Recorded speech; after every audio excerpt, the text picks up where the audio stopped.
that's all me. Got my number, don't call me. We eating up, that's all beef. You freezing up, that's y'all's team. Cause we ain't really lose no more. All about heating up, leaving that cold. You can see beating up, killing that show. I ain't about giving up, no.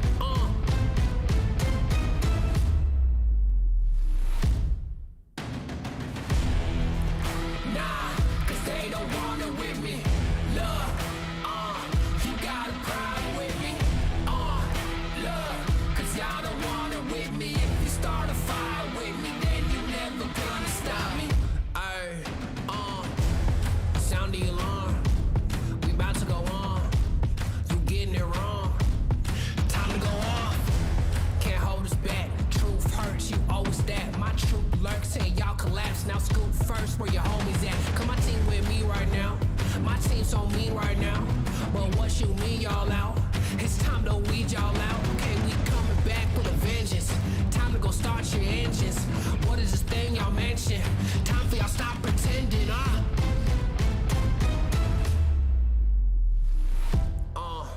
Nah, y'all can't do that. Where your crew at? Y'all can't do that. Nah, where your crew at? Nah, man, cause now you alone. Yeah, get out of my zone. Man, cause now you alone. Love, get out of my zone. Nah, cause they don't want it with me. Love, you got a problem with me. Love, cause y'all don't want it with me. If you start a fire with me, then you're never gonna stop me. Nah, cause they don't want it with me. Love, you got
Tell me who you see when you look straight up like, wait, who? Us now. What you gon' do when we pull up on you like, ooh, touchdown. You already know what it is when I come through you. Ooh, shut down. Say, ooh, shut down. Say, ooh, what now? Tell me who you see when you look straight up like, wait, who? Us now. What you gon' do when we pull up on you like, ooh, touchdown. You already know what it is when we come through you. Ooh, shut down.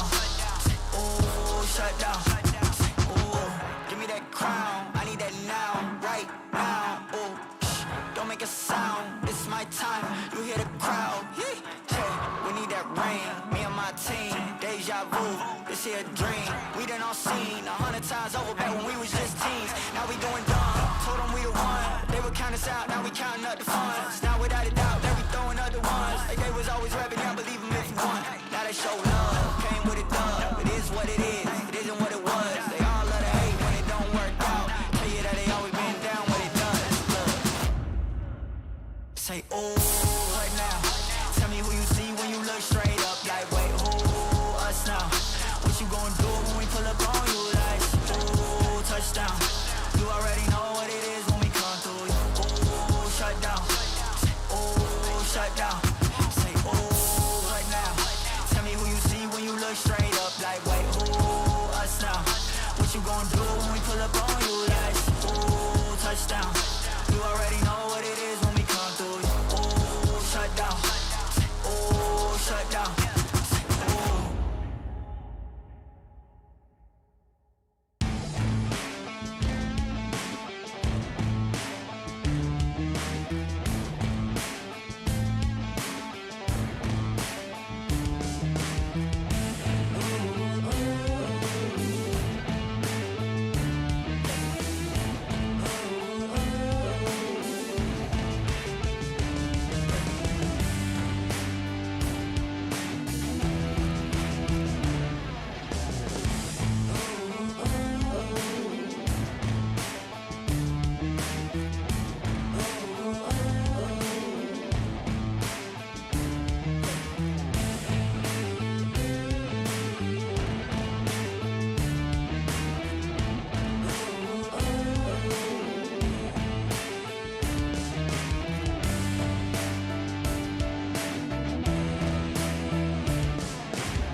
Welcome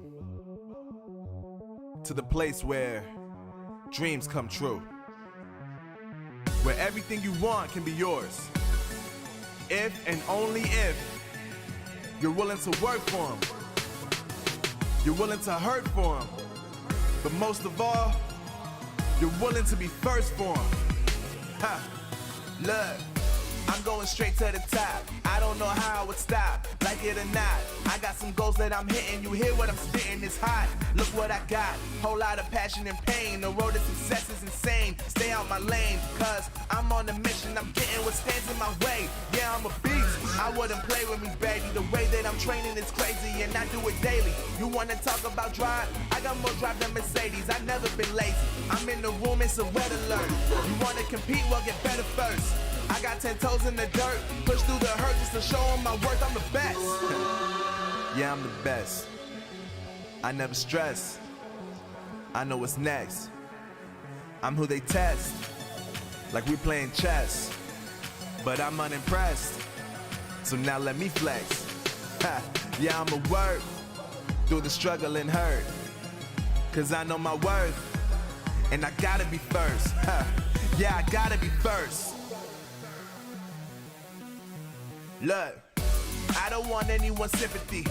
I understand what it's meant for me. I give my focus and energy. If it's meant to be, then it's meant to be. But mentally, I'm undefeated. They hear that and say I'm conceited. Like there's no reason. Like I don't beat them and come back again just to teach them that when you work under pressure, you reach higher measures. They'll try and bring you down, but you cannot let them, and only get better and focus on cheddar. Eye on the prize and you'll become a legend. Like, when I'm in the room, it's a red alert. You wanna compete? Well, get better first. I got 10 toes in the dirt. Push through the hurt just to show them my worth. I'm the best. Yeah, I'm the best. I never stress. I know what's next. I'm who they test, like we playing chess. But I'm unimpressed, so now let me flex.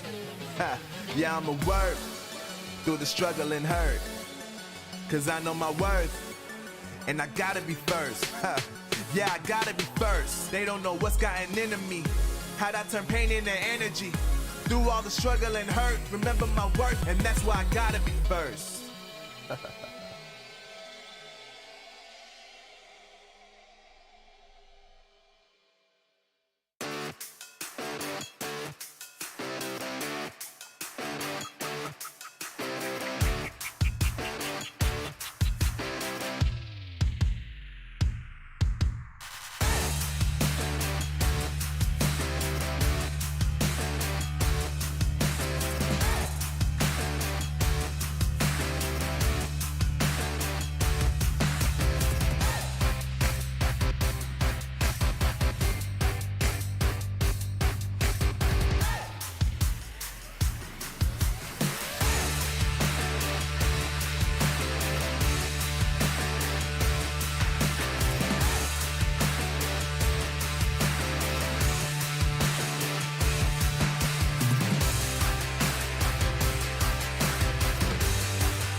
Look at my shine with the glow. This is my time with it though. This is my time to be way at the top. Me and my guys gon' pay out the block. I don't look like boss. Time's right, and I know the sea is walking in a limelight. Promise you gon' wanna watch like a sci-fi. My guys are high risers, high tide. My crown if you come to my side. I pledge allegiance for lifetime. My squad connected like Wi-Fi. We grind and you see the highlights. This my life. It ain't a game now. Me and you, we ain't the same now. Lions coming out to play now. Opposition out the way now. Out of the way. You wasn't invited. Say you come to play. I dare you to try it. You don't wanna try me. Then step up to my team. Yeah, out of the way. Yeah, yeah. Out of the way. Yeah, yeah. Out of the way.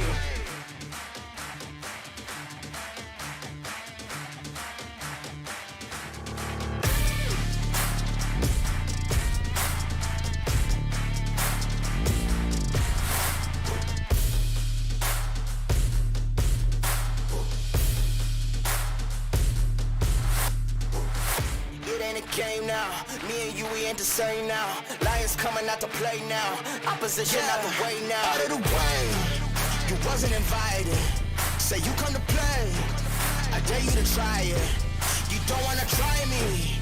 Then step up to my team. Yeah, out of the way. Yeah, yeah. Out of the way. Yeah, yeah. Out of the way.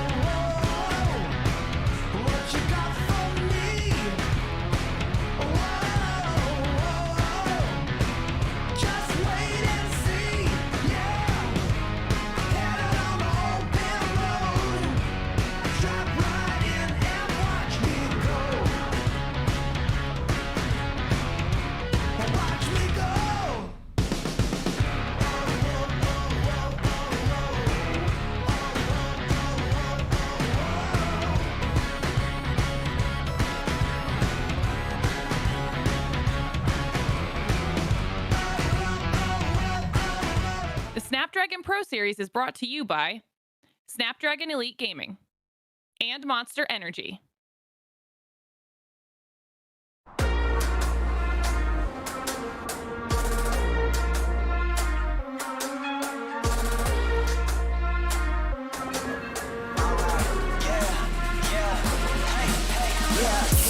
Won't stop going till a player on top know it. Rooftop, penthouse suite. If you really want it, gotta own it. Fight through it, we was at the lowest. Blood, sweat, tears, the components. Riding all year, now's the moment. We are not friends, we are opponents. Yeah, I'm coming for mine. Yeah, I'm making a play, the game on the line. Yeah, I've been on the grind. Yeah, I jump in the spot, I made it my time. Yeah, look in the sky. Yeah, the stars align, no shade to shine. Can't stop it already. Emotional work and devotion. We put in this time. Look. You won't stop.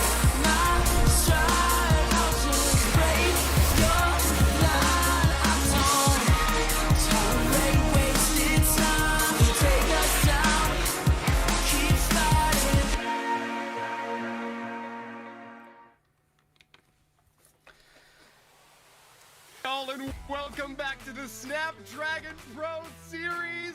Today is the final day of our challenge season for the Clash of Clans European and MENA region.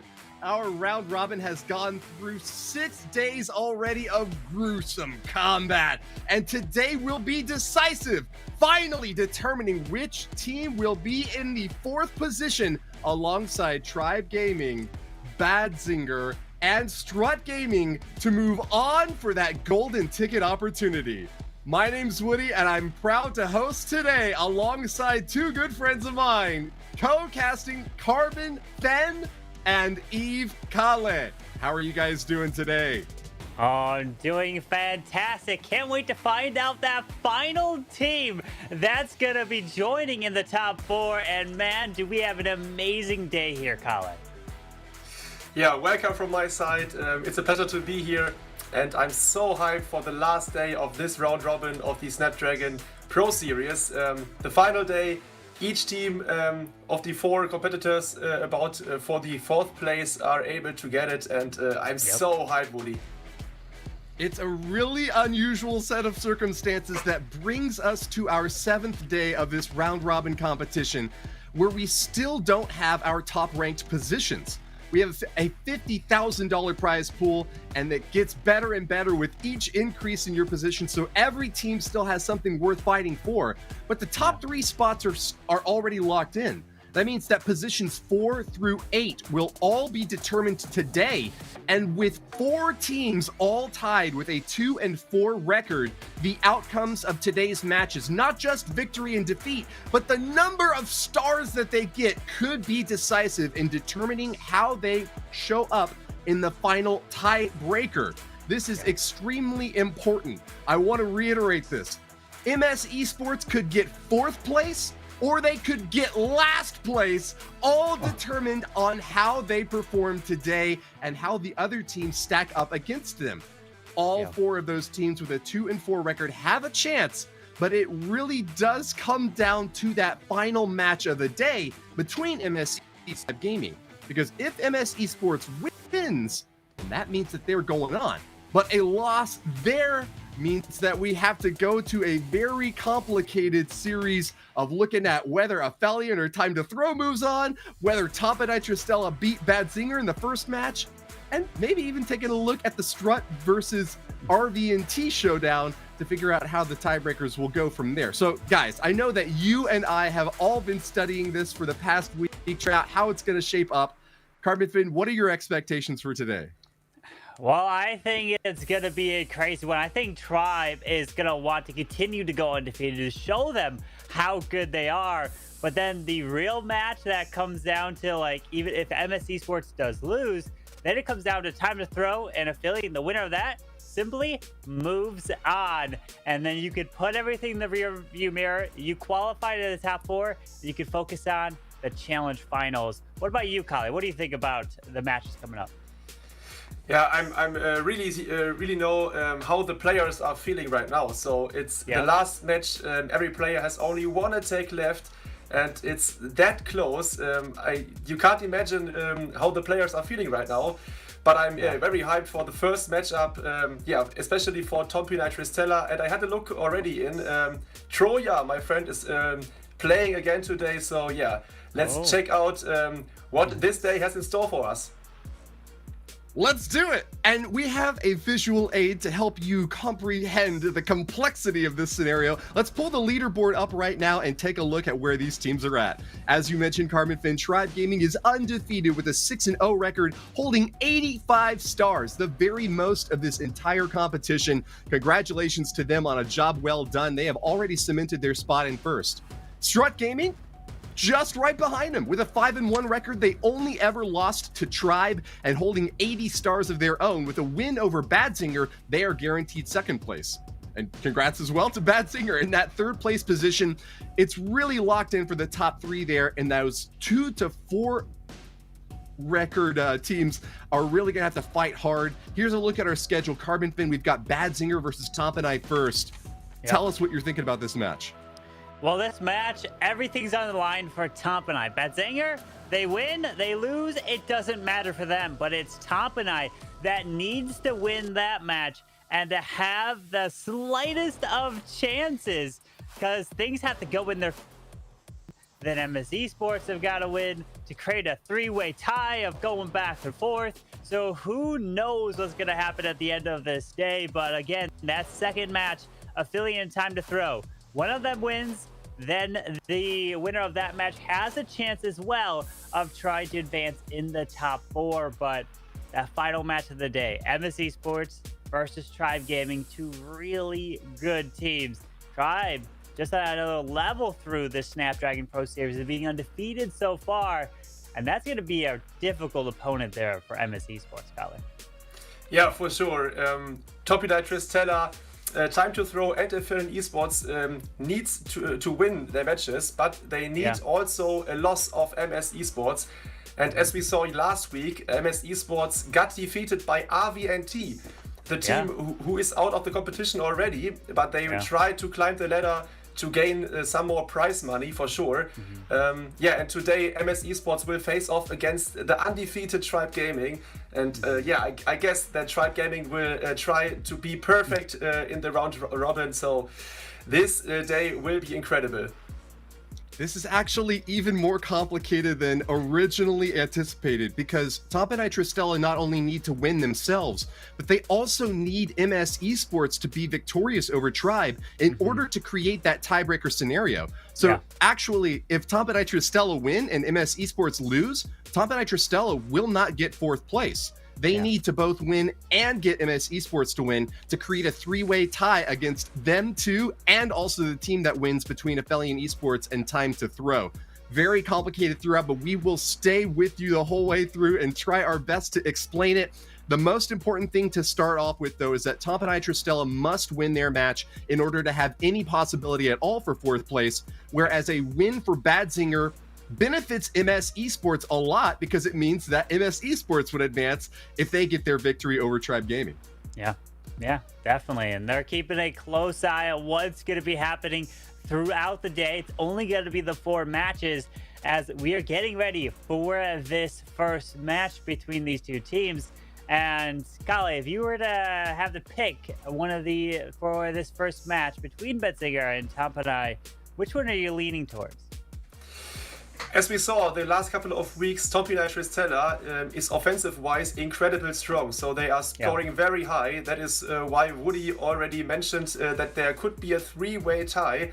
And Tompinai Tristella, with their total stars gained, is in a good position. So I think they will go give it all and go in all or nothing. All right, let's go ahead and take a look at the Badzinger roster and see who will be facing off in our first match today. Led out in front by Dima and joined by a killer crew including Rupert, Hugo, Stiglitz, Anno, Alfonso. These 5 are your Badzinger lineup. Really standing out to me still, despite missing that 3-star strike last week, is Hugo Stiglitz with a 5-1 3-star record. He is probably the top of this roster. Do you have anyone else standing out to you, Carbon Finn? Well, all these players are really good. We know Dima is really good on the base building side, but Anno is the one that we have to keep our eye on in terms of he's gotten a few 1-stars throughout the Snapdragon Pro Series. So if he comes in with triples, they're looking good. But Tompinai Tristella has a roster of their own. And we're starting off with Amualin right in the front. And he loves to actually close it out at the end with Exostana, Diego, Hawk, and then Kale. There's the player you talked about, is Troya. Walk us through Troya here. What do you think he is known for, Kale? Yeah, I think Troya, it's his second match in the round robin, but he's a strong player. Last week he tripled. I think he's relying always on his dragons, so let's see. But we need to mention Almualin and Hawk. 2 players from Tompinai Tristella are still perfect. 6 attacks, 6 triples. They can make their perfect round robin today, so I'm expecting a huge war. Excellent. Let's get it on, guys. Badzinger versus Tompinai Tristella. A need required by Tompinai to have any hopes to advance, while Badzinger defend their spot in 3rd place. And here we go with the Soam. You're probably wondering, what is that attack? Well, it's Soam. He's part of the esports community, coming up with this attack here, the Sneaky Goblins, Dragon Riders, Bat Spells, and it's all about using those Sneaky Goblins to help secure the Town Hall with the King Long Launcher, Warden all the way to the top side to grab as much value as possible, especially with the Queen to charge through, and then it's the Bats that move around the edge to go through and skip through. Obviously, you have to avoid all the splash of the scatter, wizard towers, things like that. As look at the Warden ability, protecting everything through the top side.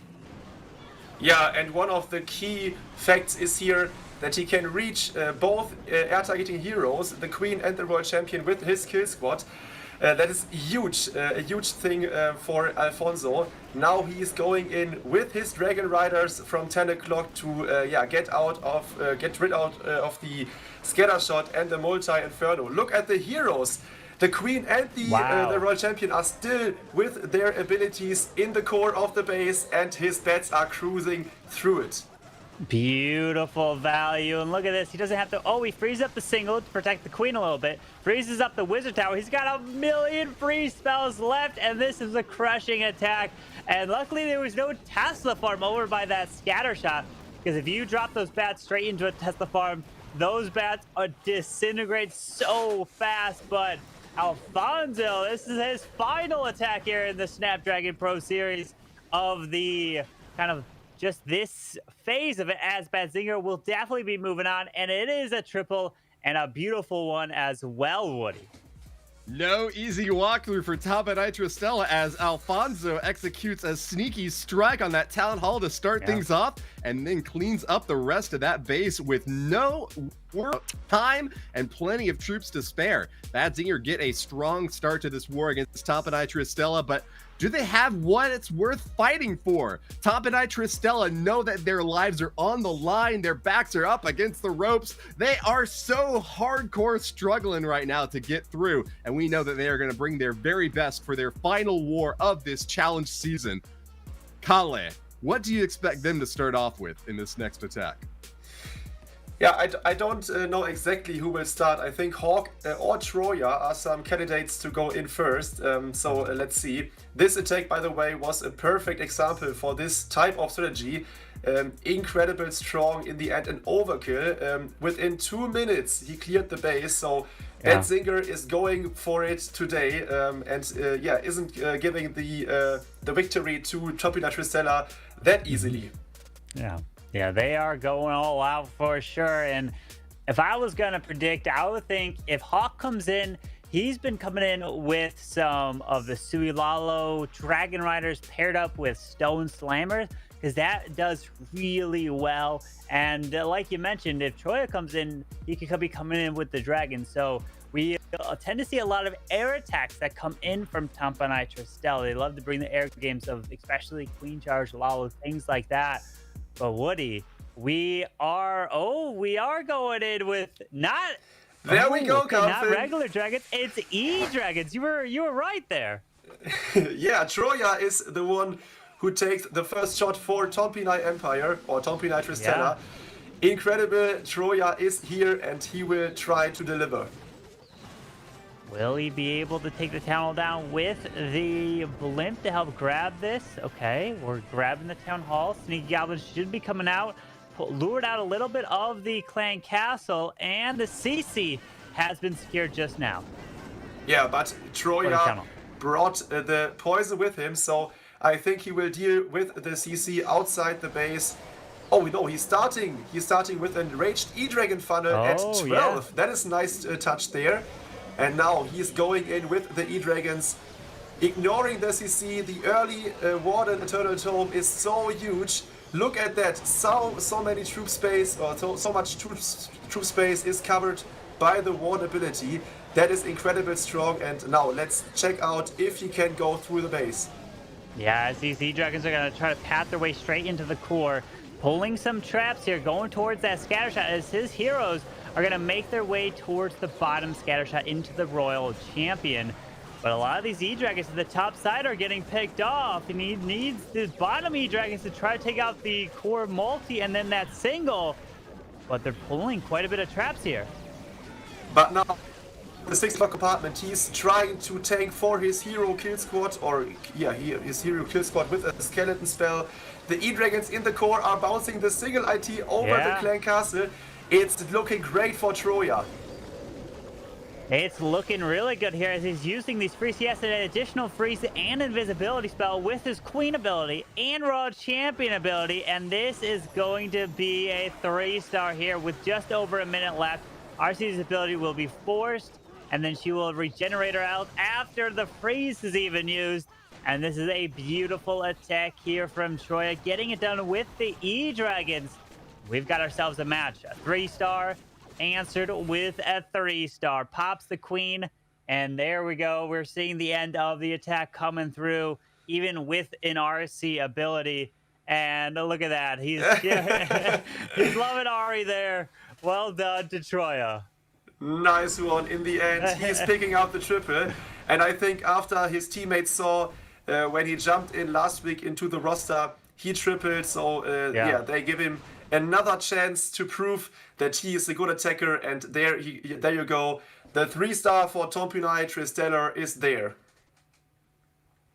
Brilliant strike, electrifying hit from the skies, bringing in those rocket loots as well to get a little bit of early damage off there. Congratulations to Troya, keeping Tompinai at that 3-3 score line. They're still in this one, Carbon Fin. They are striking hard out at the beginning here with Troya's specialty here. But I'm still kind of curious whether or not Badzinger are going to be able to come back in over the top. You get another look at the replay here and see that Troya gets a heavy-handed hit, but I think he might have gotten a little bit lucky, able to strike through that whole Tesla farm on the top left side and getting a pretty ideal spread from those E-Drags. Was this the strongest start that you would expect from this Tompinai squad, or are they just getting started? Oh, they are definitely just getting started, but I really like that Rage on the outside E-Dragon chain to grab the air defense, grab that area, and to allow the E-Dragons to move through. But also, we always see these E-Dragon attacks, Kale, using the very early Warden ability. What's the purpose of that? Is it just to protect those balloons right away so that they can move deeper into the base to pull traps? Yeah, that is one thing, to protect the loons, but also you are protecting every troop who are you placing on the ground, so it is incredibly strong and powerful. But let's now check out Anno's attack for Badzinger. He is live with some Queen Charge Lalo Kampfen. Yeah, with the Queen Charge Lalo from the right side, Anno is going to try to charge this Queen from the opposite side of this Town Hall. Whenever I see an attack like this from Anno, I, not gonna lie, can get scared, because if he leaves that Town Hall up, Badzinger are going to be down by a lot. You cannot afford 1 stars in this competition. So, granted, I say that, but there's been multiple matches where Strut has won with 1 stars. But here we go. He's luring out a little bit of the clan castles. The King's gonna run to the bottom. His Queen clears the enemy road champion. She's staying up here, but gonna be pulling a bunch of traps, red air bombs, and then the multi-star Infernos. If he doesn't break through, this Queen's not gonna be able to reach him. That is true, but let's remember back to Friday, last match day. Badzinger won, although they had a 1 star, so it was Alfonso who also tripled this time.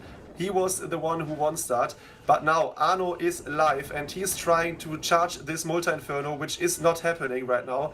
Let's check out if he can recover, maybe with putting down the Royal Champion onto the multi-inferno. I think his plan was to charge the multi-inferno on the right side, play his Royal Champion to the other multi-inferno, and then Lalo through the Town Hall. Now he's adjusting by blimping this multi-inferno and letting lets his Queen go around.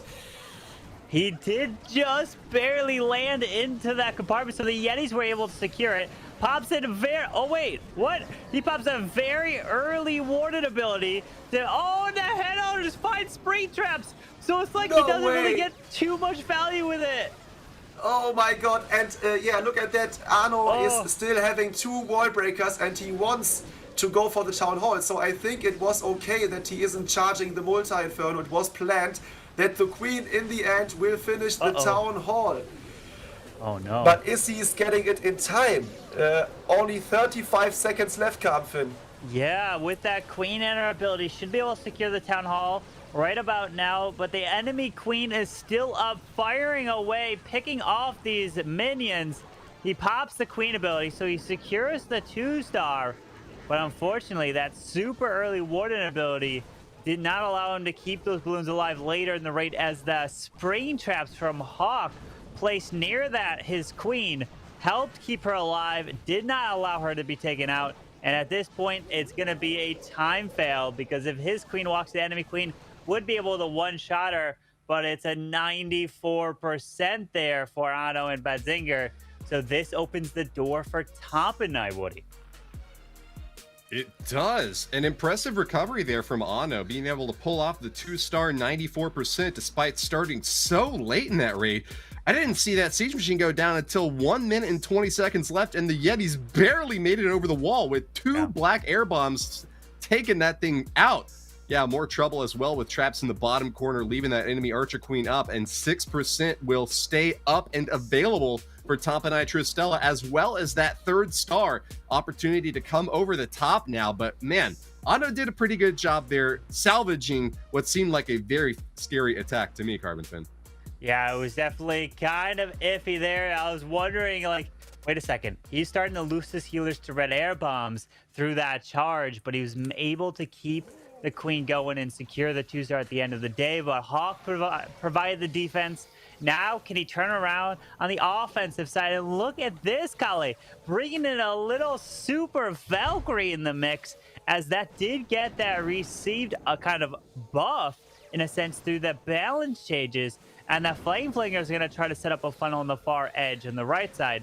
And then the Super Bowlers probably going to come straight through towards the Eagle Artillery on the complete opposite side. Yeah, and look at the score at the bar, it's his troop bar. He brings 3 jump spells with him. That is not seen in a while. And there you go. He's jumping the first layer because of the walls opened up there. He cannot time his wall breaker correctly, so he thinks, let's jump in my troops, so I'm secured there. And yeah, let's check out if this is the key to crush this style of base. As he finds a giant bomb, moving his way in, pops a very early ward in Eternal Tome to move his way into the multi-target Inferno, straight into the core as the Royal Champion is coming to the top side scatter, moving his way all the way through as another jump to utilize, getting his way towards the Town Hall, but he doesn't have access to the Town Hall, but he's going to rely on a Rage spell to try to beat through the walls and eventually make it there. But look at those bowler bounces. Those super bowlers with 2 bounces are bouncing everything through or over the multi-infernos. He is crushing everything, and look at the power he still have. It's incredible. Hawk, who's still perfect, is going for the perfect hit rate on day 7 of this round robin of the Snapdragon Mobile series. Incredible attack here, and yeah, I think he got it. I definitely think he got it here too, and he's going perfect. And he's been coming in with a lot of kind of Sui Lalos with Dragon Rider Stone Slammers, but he switches it completely up and goes to the ground with the Super Bowlers. And this was a triple jump. You don't see 3 jump spells being used all too often. I don't even remember the last time I saw 3 jump spells being used in Pro War, as Hawk absolutely smashes this one. And now Tompinai and Stella have the lead here, Woody. The very first perfect striker throughout the entire Snapdragon Pro Series has been minted. Congratulations, Hawk. You are an MVP contender for sure, because with 7 wars and 3 stars in every attack, 21 on the board for you makes Tompinai Tristella a crucial contender for that 4th position. Congratulations on your hit there, and with the lead now, Tompinai Tristella will just be playing defense against Badzinger throughout this mid-war. They might have a chance to get this 4th position after all, Carbon Fin. They just might indeed. Things have to go their way to have a chance, so they're hoping. They know they definitely have to win. If they lose, they're out. But this was a beautiful attack here from Hawk, and absolutely crushing this base here. And those bases, Kale, that have those walls on the edge that aren't connecting are really annoying, because you can't wall breaker it. It walks around. It's meant to mess up your funneling, your pathing of exactly where your troops will go. And that's why I decided to take that 3rd extra jump to be sure to get those Super Bowlers to jump in. And it just shows you the strength of the attack. But the problem is, if you don't get the value with the Super Bowlers there, Kale, it could definitely result in a 1-star. For sure, but he was on the safe side. He didn't use any rage for his Warden Walk, so it was just for funneling 4 or 5 buildings. On the other side, the Flame Flinger did an amazing job, so he relied on 2 rages for his Super Bowlers, and it worked. So now, let's check out the answer of Badzinger.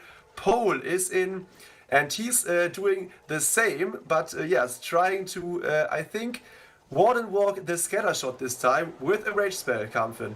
Yeah, with the rage onto this Warden through the Expo to keep trying to grab this value, including potentially a scatter shot. But that might just require an additional rage. This is a little nerve-wracking here as the Warden is trying to get through this, and even a ground skeleton pops. Yes, a second rage is required. Yeah, this is not ideal. And another freeze he's using there to get the scatter shot, and now he's starting with the smash. Queen lures the Warden with her, and then he wants to break into the multi-compartment, there we go, and start his Super Bowler smash. But let's focus on the siege barrack at 6 o'clock. So he is relying that some troops in the end will kill the town hall. It is a plan. Nothing, all or nothing for a pole for Badzinger. Going all the way in with the double jumps to bring him back towards the core of the space, in towards the town hall to the backside as the siege barracks king on the bottom side go off. But the Warden Eternal Tome is now just used for the Super Bowlers to path their way into the middle of this base, as that Clan Castle is now just coming out to defend this base, which is going to be really annoying for this Queen, and she'll get stuck on this Hound. Whoa, but this Ice Golem did an amazing job by freezing the Headhunters who targeted his Queen, so she was low, and now I think she should survive this Lava Pups there. The King ability is used, and now let's check out if the Queen will take the path to the Town Hall. No! The jump is overlapping. Yeah. I can't think that she will come back after this happened. Oh my god. Kamil, what do you think? Can he secure the 2-star? I think he still got one free spell left, but I don't know if he can use it to get the Town Hall. I think this is probably the first 1-star for today, and for Badzinger, no way. Pole is going in all or nothing, and yeah, in the end, he is not getting the Town Hall, and this is a 1-star for Badzinger. Woody, what do you think? Is it is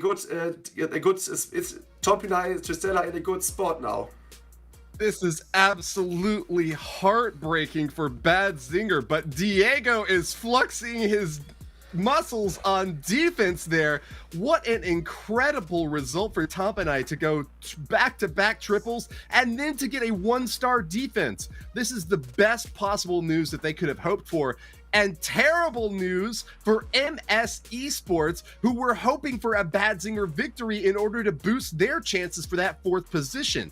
Tompinai are just on fire right now with a 6 and 6-star tie, but with an additional attack left to use, they are really coming in hot and strong in this last war of the series.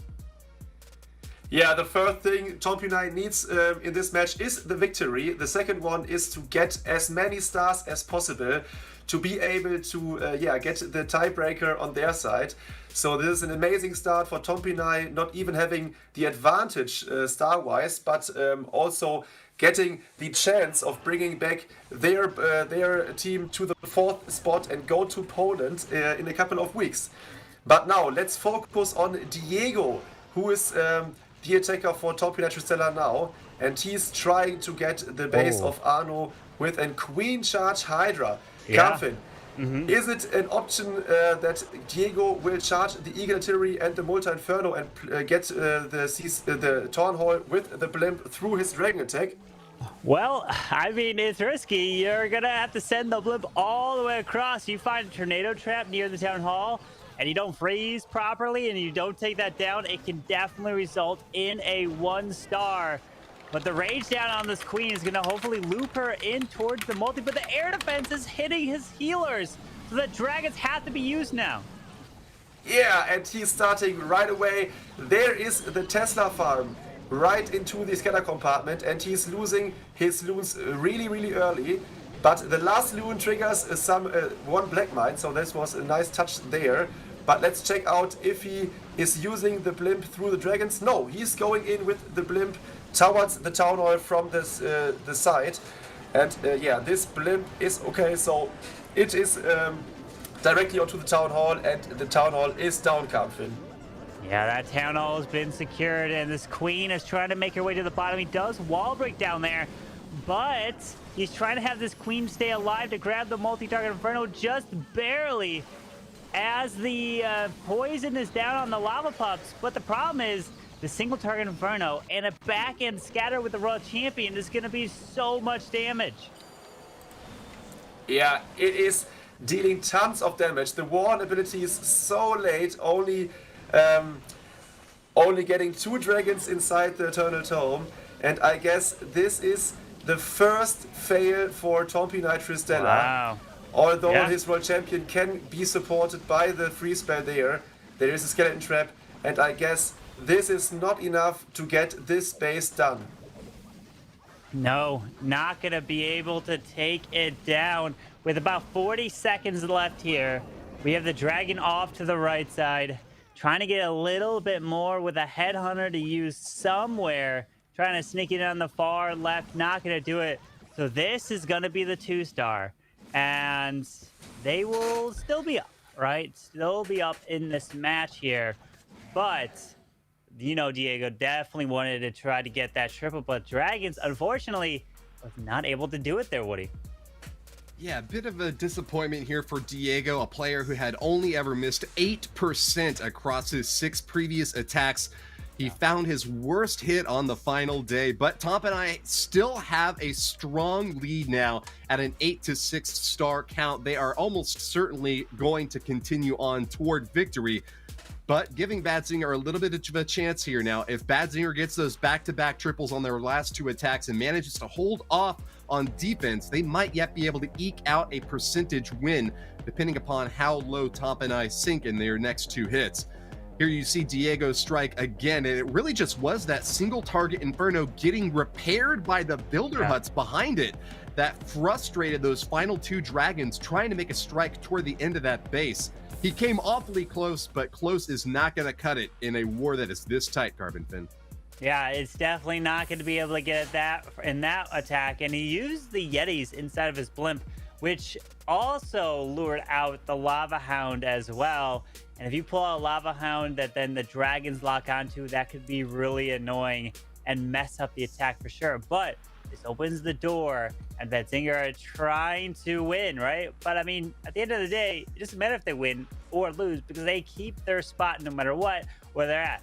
Tompinai Tristella, it really matters if they win. They're trying to sneak in that 4th position into the playoffs. There's only 1 spot left, and there's quite a bit of teams that are trying to fight for it, as Dima is now coming in with a Lalo with 4 super wall breakers here.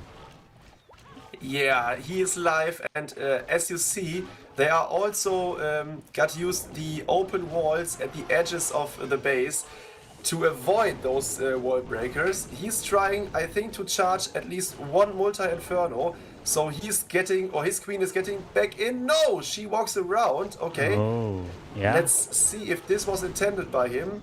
Now, the first layer outside, the second layer should open up soon. No, he's trying to walk his queen around. Okay. And oh, okay, I see. Now he's playing his king and a lock launcher to get the multi-inferno in the middle of the base. There is the warden, there is the royal champion, so he's going for a kill squad during his queen charge. Nice touch here. Uh-oh, but that multi-target inferno hits his queen's healers here, as the log launcher also is getting spun in the tornado trap. Luckily, it did open some of the walls here, but the problem is this queen's healers took a lot of damage as he did just clear the inferno tower, luring out the clan castles. His queen is continuing her charge through the bottom scatter. Yeah, and I think he misclicked 1 invisibility spell in the core of the base. I think it was intended to be a poison spell for the CC, but let's check out. Oh, and again, Badzinger is going all or nothing. Another Lado from the far side from the town hall. Let's see if he can reach the town hall with this portion of Lado.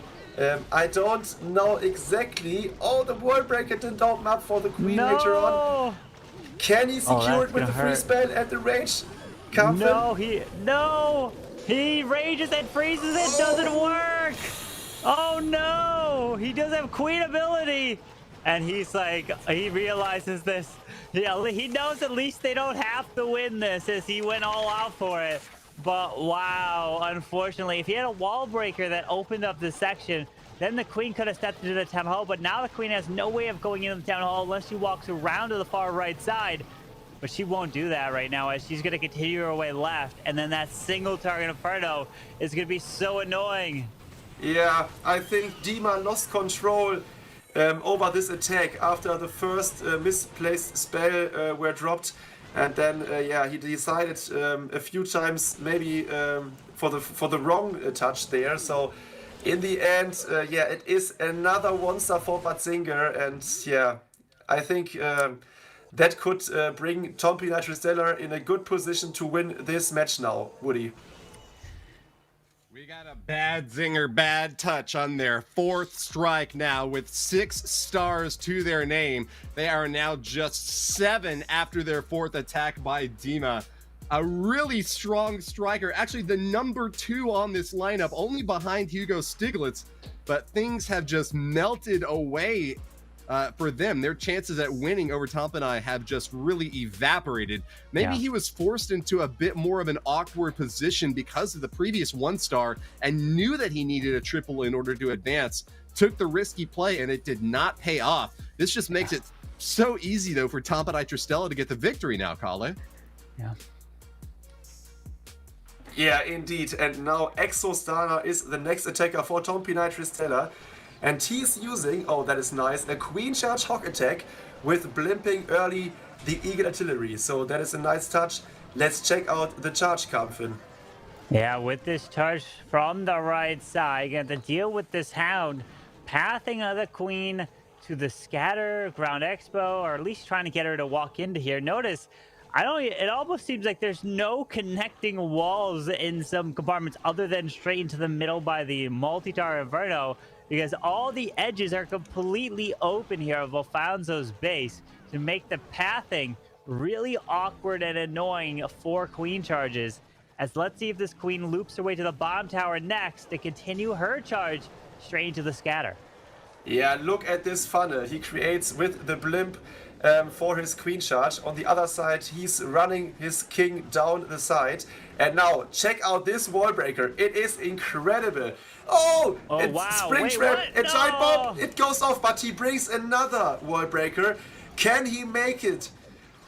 Oh, and there we go. Early offensive rage for the Queen, and now she can charge the town hall from the far side. Let's go. How do you get your Queen to charge all the way into the town hall like that? Now with the Hog coming in, my wall breakers would have just went to the outside walls and never opened that. That's incredible. As his Queen can burn her ability, take the town hall down, or he just decides to use the invis, nonetheless, as the Warden Eternal Tome protects all of these Hogs.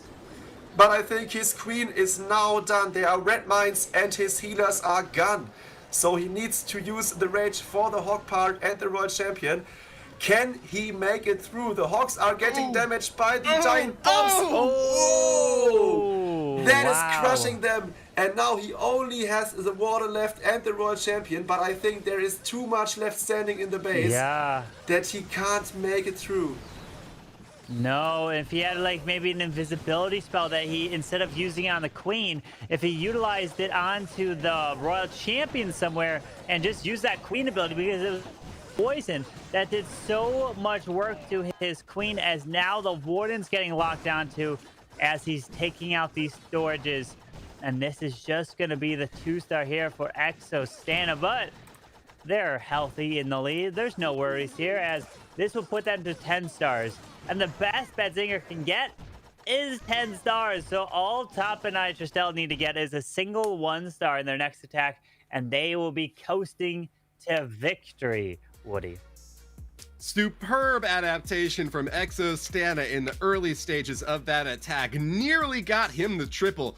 But ever since Town Hall 9, double giant bombs mean death for Hog Riders, and in this case, a gigantic explosion, cataclysmic end to their rampage in that left compartment, left them with no more offense to finish off the base. A 2-star 88% is a solid strike, though, for Tompinai Tristella, already far ahead in the lead. They will maintain a good positioning here for victory after only one more round of attacks, Carbon Fin.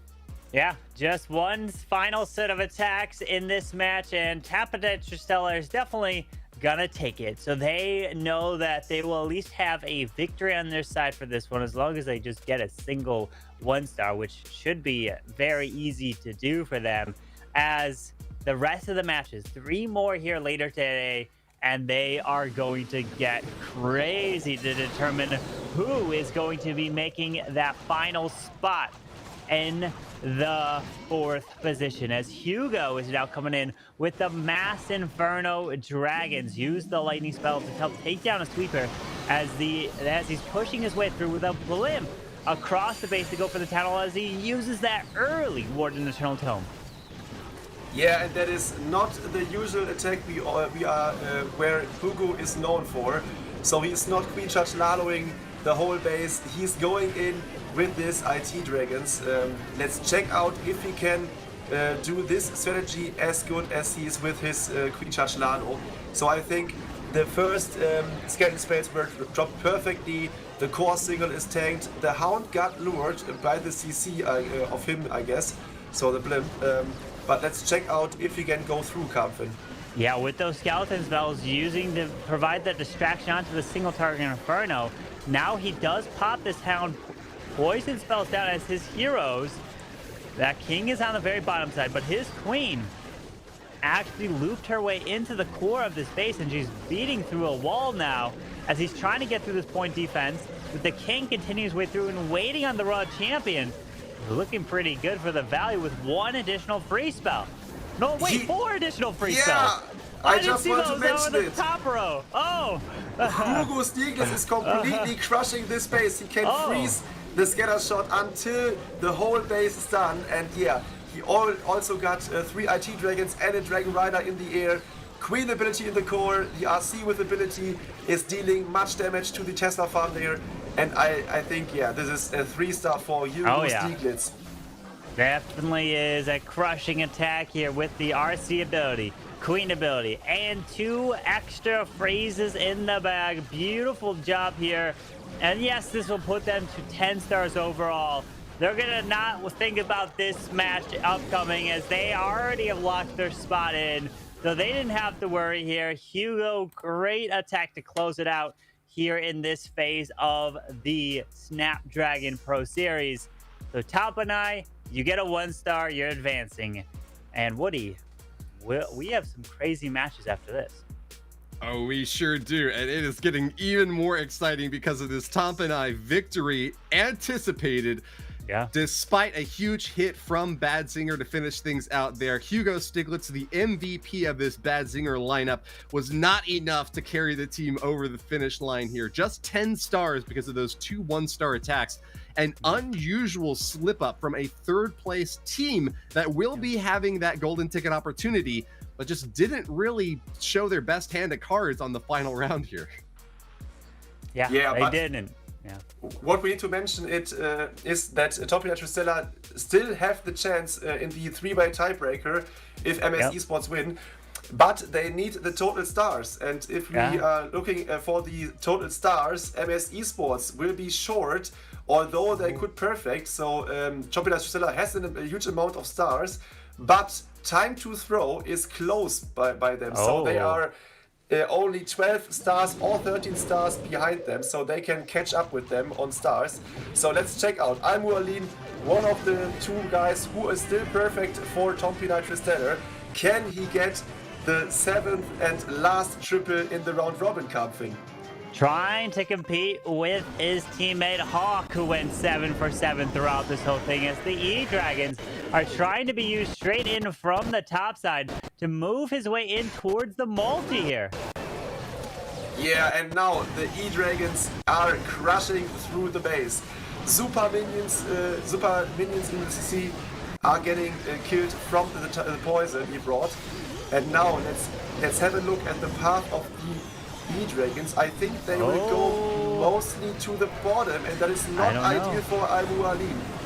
Yeah, this is not the best for him as he pulls a bunch of red air bombs, trying to path his way in, pulling more traps, a sinking air mine through this section as his King forwards his ability, takes out the Eagle.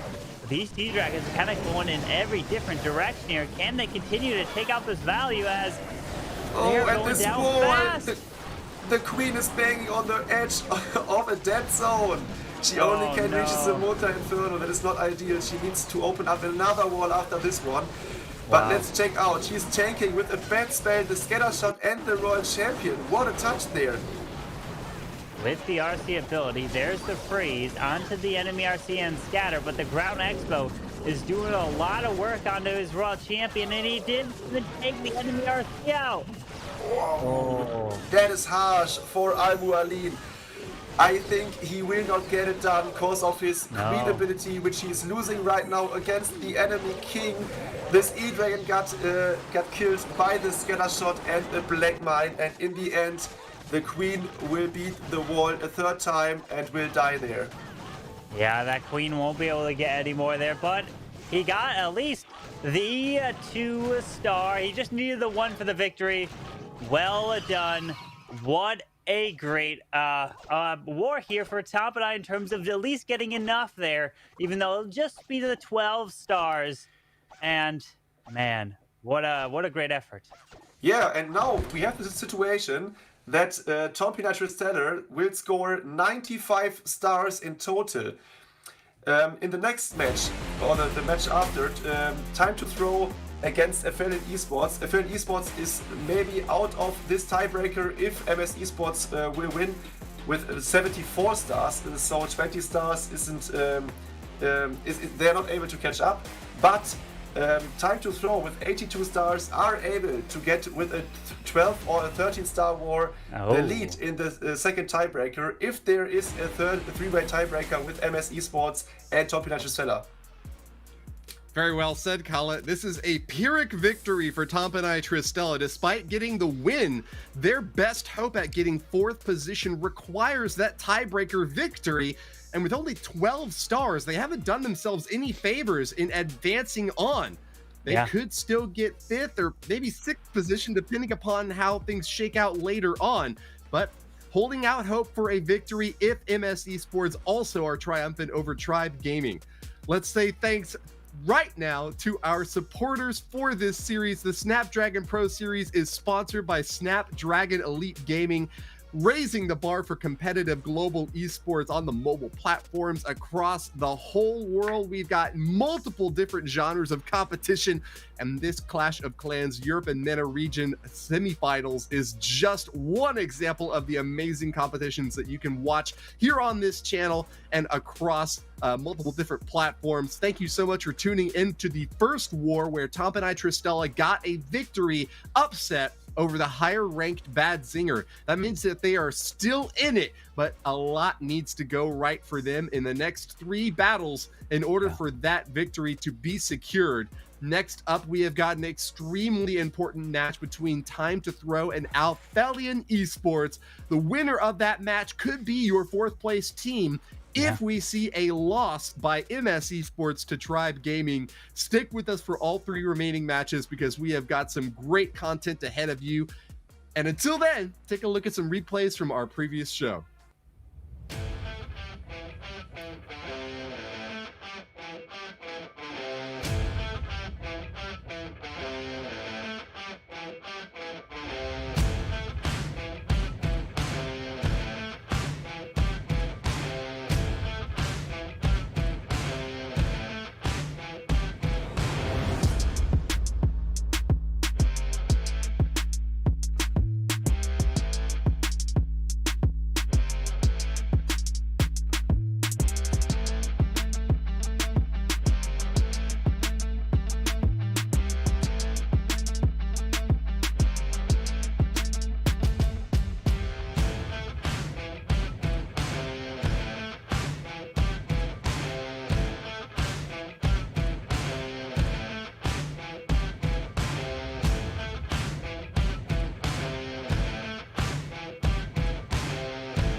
The Snapdragon Pro Series is brought to you by Snapdragon Elite Gaming and Monster Energy.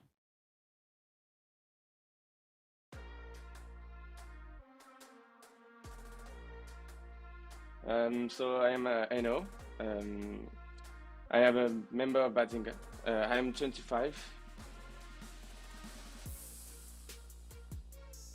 Tompinai is a great team with great players.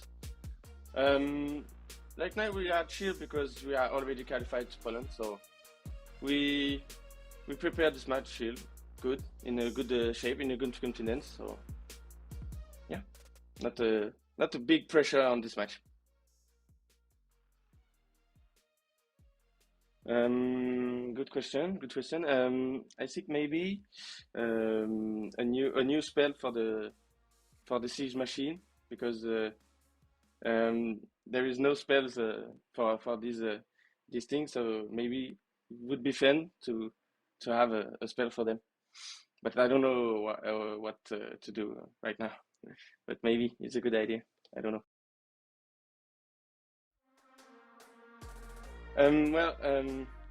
Firstly, I do my Legion Eat because it's very good to train and prepare matches. And secondly, maybe I do some free challenge sometimes to step in my game, start try new thing, new strategies, and yeah, that's it.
Look at my shine with the glow. This is my time with it though. This is my time to be way at the top. Me and my guys gon' pay out the block. I don't look like boss. Time's right, and I know the sea is walking in the limelight. Promise you gon' wanna watch like a sci-fi. My guys are high risers, high tide. My crown is-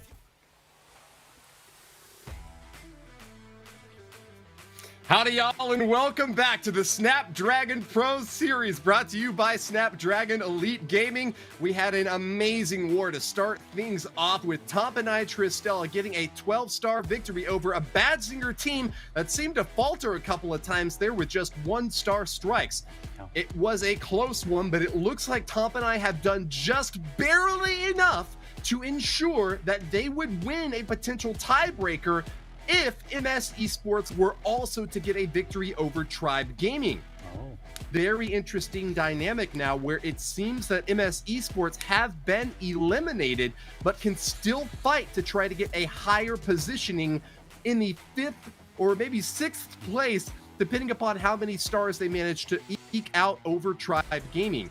However, Tompinai Tristella have a chance now at getting that 4th place victory if and only if MS Esports get the win. If they lose, then that means that the winner of the next match is going to get 4th place. This could be the most important match of the entire series for both of these two teams and for other teams in the competition as well. Take a look now and see Tribe Gaming up on top with Strut and Badzinger to follow. But this round between Time to Throw and Aphelion Esports is going to be the decisive one for 4th place, Carbon Fin. It is definitely going to be the decisive one, as all these teams were coming in at 2-4 records. Like Tompinai was there. Time to Throw. Aphelion is the next match. MS Esports, like you mentioned, unfortunately, it's just they've just not been performing well here in this challenge phase.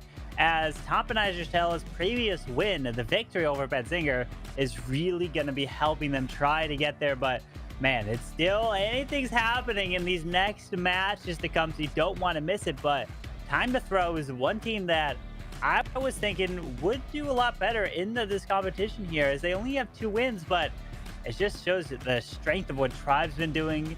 Strut eking out some wins barely. As you can see, they're very low on stars in comparison to the other teams around them, but we still have ourselves some great matches, Colin. Yeah, Tompinai got their job done by winning their match. It was their goal for the offense-wise. Now they are watching, and as you saw, Time to Throw has a total stars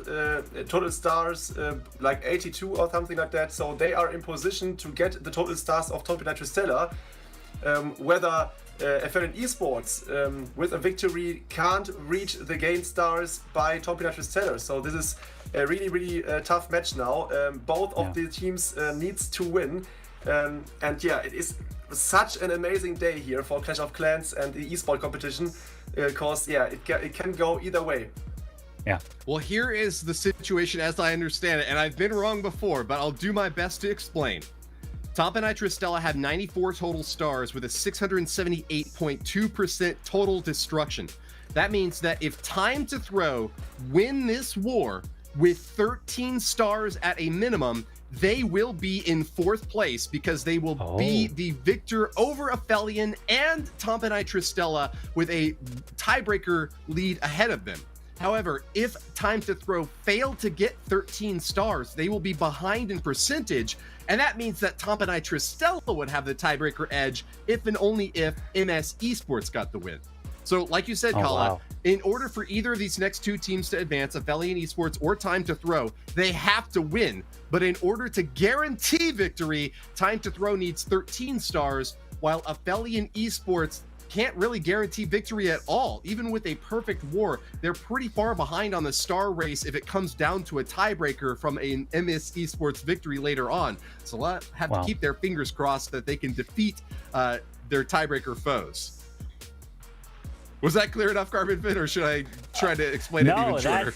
That was definitely clear. I will definitely go through it a lot more for sure, but man, that's just crazy to think that there's so many different possibilities. You gotta get 13 stars. You gotta win this. You gotta hope that a certain either MS Esports wins or loses, even though MS Esports not be able to make it now. That it's wild. We got so many different scenarios that are about to be occurring, and we just, as a team yourself, you're just focused on winning at this point and putting up as many stars as possible, because they know this next match between Time to Throw and Aphelion, if you lose, it's 100% no chance of advancing. So you're definitely focused on winning this match.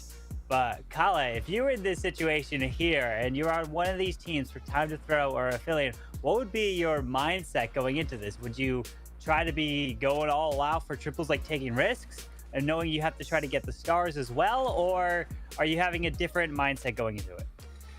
Yeah, this finals here are heartbreaking, so it is so close, and in the end, every team has 5 people who are attacking, and each person needs to bring up his best performance in favor for his team. And yeah, it is, I can't imagine how the players are feeling right now. But let's see from the point of view of Aphelion Esports, they need the victory now, and they need a defeat of MS Esports to avoid this 3-way tiebreaker against Tompinai in the end, because they beat Tompinai in their match. So it's incredibly difficult to explain the audience what is going on right now. So let's focus on this match first. Well, if Time to Throw get 13 stars in the win, they are in 4th position.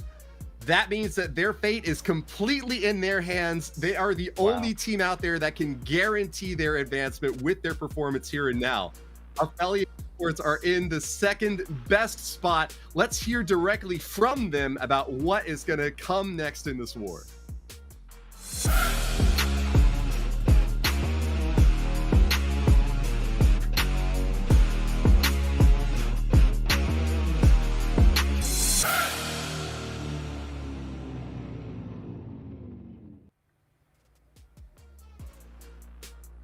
Beautiful. Well, Aphelion Esports are going to be starting off with their last best chance at advancement if they can get the victory over Time to Throw and see Tribe Gaming, the undefeated squad, take the triumph over MS Esports. They're going to be led out in front by Captain Kamil and joined by Moyoka, Eyewitness, Gandalf, and Mark.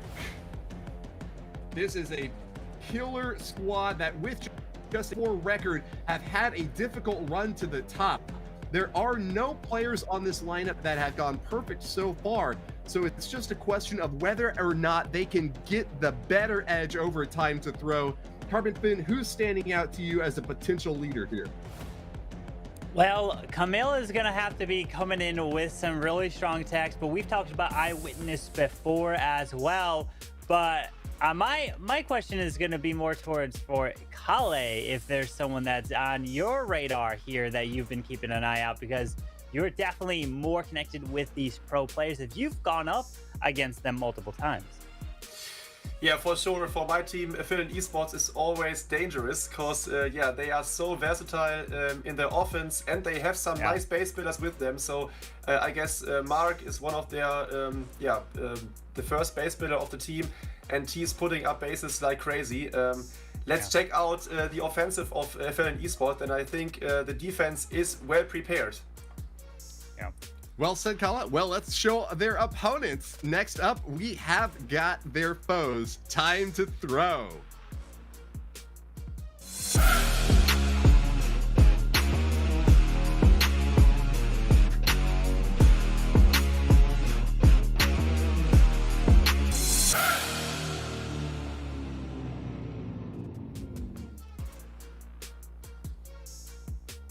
Time to Throw have also had a really interesting run through this Snapdragon Pro Series with just a 2-4 record as well. They have nonetheless put up a lot of stars on the board. They are captained out in front by Demo and joined by Ari, iPro, Indy, and Elliot. I'm missing BN on this lineup, and that just is a heartbreaker. He's the only perfect attacker so far from Time to Throw. But to be fair, Demo and ND have come awfully close with 5 triples out of their 6 attacks so far, Carbon Finn.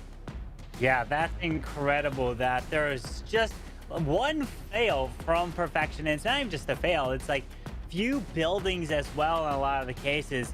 But we're seeing from the replays that iPro can be risky in terms of going all out, as if it gets a 1-star, your chances of advancement is going to be that much harder. As you mentioned, the Time to Throw are also not only looking to win, as both these teams are, but they're looking to put up at least 13 stars, which then can guarantee them that 4th spot. So if they don't get it, start to get interesting if they can't win and get 13 stars. But I would think that if you get 13 stars, gives you at least a chance. If you get less than that, it's going to be really hard to win a match against Aphelion, right, Colin? Yeah, last week we saw Time to Throw had some struggle against Badzinger. They only scored 11 stars, although over the season they scored incredible high amount of stars. So I hope that they can come back this week and be in a good position to make this war an incredible one. And yeah, let's check out whether Aphelion Esports can take the victory, or if Time to Throw, in my opinion, the favorite here in this matchup, will get the victory, Kamfin. Yeah, we're going to see here for Aphelion are going to be kicking it off with a Queen Charge Lalo and mixing in maybe a log launcher unless he decides to switch this up. He's taking his time with that King Queen down right away. So we got the King to help set the funnel for the Queen and waiting to be patient with the healers as this Queen looks to be making her charge to the top side of the space. Yeah, and with the King funneling the Queen to the top, the King is also supposed to get the Eagle Artillery, and he's going with his Air Warden. Is it an Air Warden? No, it's a Ground Warden. Never mind, it was the Shadow of the Owl, which I recognize as the Shadow of the Warden, but it's a Ground Warden, so everything is fine. The lock closure will get the core multi-inferno, and there was a Super Dragon inside the CC of Time to Throw. We saw it last week already, but yeah, this is crazy, Kamfin. Yeah, it is crazy indeed. As the log launcher is indeed actually going to take out this multi-target Inferno. The RSC ability was forced as the King is continuing his path towards the enemy Queen now, as his Queen is going to continue her charge. Does have 3 more to use. Yeah, and look at that, the wall breaker from the CC, from his lock launcher, opened up the compartment to the core, but I think the Queen is supposed to go outside, which she is doing, I guess. Yes, she will step outside, and then he's breaking her in again, funneling her in with those sneaky goblins. Crazy charge here by Moyoka. Wow. What a plan in the first attack of the war. Yeah. It is hard to plan, and yeah, this is crazy that he is doing it with the first attack for Aphelion Esport. And look at all these spells he still has for this Queen to charge her way through with 1 minute and 20 seconds left in the attack, as the Warden is now he's now helping with the Lalo, essentially. A little bit, okay, as I say that, he goes down to the skeletons, but the Queen under rage is gonna hopefully secure this Town Hall. Oh, this freeze spell was missed. I think it was supposed to hit the Town Hall as well to secure the balloons, but look at that. He still got 1 minute left, only 10% left on the base, and his Queen is there with the ability, and only 1 Archer Tower is defending the base. This attack was crushing by Moyoka. It was indeed brilliant hit here. There is the swag and Viz onto the CC, and this is the 3-star exactly that Aphelion needed here, Woody. Congratulations to Moyoka. He is going to finish off this Snapdragon Pro Series with a positive hit rate at 60%. He scored triples 3 out of his 5 attacks. And this is a beautiful beginning for Aphelion, getting a gigantic log launcher value rolling all the way into the Town Hall compartment, looping the Archer Queen around the entirety of the base, and then superb overkill with the Lalo to finish up with a lot of extra spells to dump on that base to finish things off. Aphelion have got to be feeling strong after that leading charge by Moyoka, Carbonfin. They definitely do. That should be a great feeling in this match, to start off with a 3-star and put the pressure onto your opponents. Time to throw have put up really high scores at the beginning of this Snapdragon Pro Series, where they were coming in with 14 stars and falling short because of their defenses. So it's been a storyline. Can Time to Throw's defenses hold to give them a chance? Yeah, even though if they give up a lot of stars, they need to win, and need to win with 13 or more to be locking up that 4th seed. And the pressure is now mounting for Time to Throw here, Kale. Yeah, for sure. And there's always the discussion whether the first hit for your team is better or to hit second. Yeah. I don't know exactly. As you mentioned, Aphelion Esports with the first attack and the first triple can put up pressure onto Time to Throw. It is an advantage at the moment for Aphelion Esports, but some teams have the opinion that is a better choice to hit second and have the time to react onto your opponent. So now let's see. ND is live for Time to Throw with another Queen Charge Lalo. Oh, a super early Town Hall blimp, a super safe blimp for the Town Hall, luring the CC as well. It's looking decent right now. The CC is getting killed by the poison and the Queen. Oh, his Queen is redirecting. What? Queen, where are you going? That is unfortunate. Okay, so now he's gonna have to react on the fly as the Queen walked around, and I don't even know how the... Wait, what? Queen, how did you walk over there and not continue your way to the left? Yeah, and look at that, he didn't bring any super wall breaker with him, so he is relying that his Queen went the correct way, and now he needs to adapt to this Queen path. But I think he's doing good with taking out the single IT there and then bringing his Queen back to the path onto 11 and 10 o'clock. Wow. He does find a tornado trap here with his Queen, as the freeze onto the enemy Queen helps slow her down, and he's able to help take, just barely, able to grab that with the Barbarians of the King, as a Lalo is now coming into the bottom side straight into the Eagle Artillery. Yeah, and you mentioned the pressure on Time to Throw now. Andy is carrying now his hit after his Queen path fails, but I think he is doing good there. Early in the turret hole, he didn't catch all the loons, but I think he's ready to overwhelm those 2 multi-infernos there with his spells. Queen's ability has been forced. She's going to step in for the topside air defense and one shot to help take that down. Now he has to get these spells. Has to utilize it through the multi-target Inferno. That goes down, freezing up the scatter into some of these Teslas as he's trying to make his way through. And look at that, the Queen going the wrong way. He's able to overcome it and still 3-star this base. In the end, this free spell was so clutch. He secured his Queen and secured that the Loons can path into the scatter compartment and tank the scatter shot. Wow, that was an amazing attack by ND, and he is securing the triple for time to throw. ND ends this base with a 3-star finish. Excellent adaptation on that Queen charge, going the bonkers direction, but got really good value from her nonetheless. Might have forced some strange spell placements there, but he managed to get the triple after all, and time to throw can only be happy about a 3-star start for this war. Aphelion are going to not be disturbed by that at all, but with time to throw creeping ever closer to that 13-star margin of victory, they are going to be very happy to see a high-scoring war, however this thing finishes out.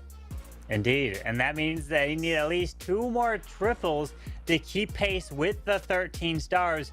But what Aphelion's been doing is they have been tripling as well. So if they keep going, you're going to have to be putting up more, closer to a 14-star or even a perfect war to try to win this match, because if you lose, you're out of this, Colin.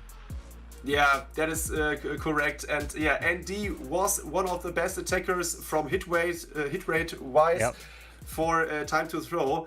But let's check out Kamil, who is now live with his Zep Lalo attack. And look at this, he brings up a lock launcher and starts his hero dive from the opposite side of the Town Hall, Kamil. He does, as his Queen, with no healers, is going to push her way in towards the Zeagle artillery potentially. As there's the wall break, opens up this compartment down here to allow the Queen to step in. We have to think about, we have to think about that multi-target Inferno in the middle, and he decides to send a log launcher to be responsible to skip through and help take that down. Yeah, and now he's using his King ability to enforce that the enemy Royal Champion is going down. His Royal Champion should go to the top, whether or while the lock launcher takes out the multi-Inferno, and his Royal Champion is going up. She is going there with her ability, skipping across, doing some damage to this. The Valkyrie's actually helping quite a bit, taking out some skellies, as now the log launcher opens up before pulling out the clan castle. So he didn't take out the scatter shot to the top side, as the Valkyrie dies off here from that CC with the Yetis. As now the question is, did he get enough value for his Lalo to fly through, as there's probably going to be a tornado trap by the Wizard Tower single target fair on the Town Hall as he Lalos over. That will really stall up the balloons. Yeah, and I think he wanted to get this 12 o'clock compartment. The scatter shot is annoying. And now he needs to start his Lalo at the top of the base. I think the plan originally was to start directly from 10 o'clock into the Town Hall compartment.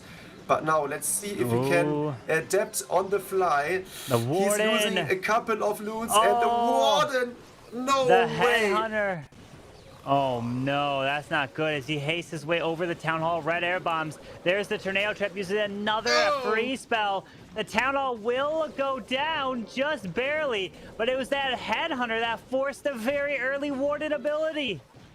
And this is not ideal for Aphelion Esports and Kamil. Oh my god, this is a heartbreaking attack here. Low percentage 2-star only for Kamil.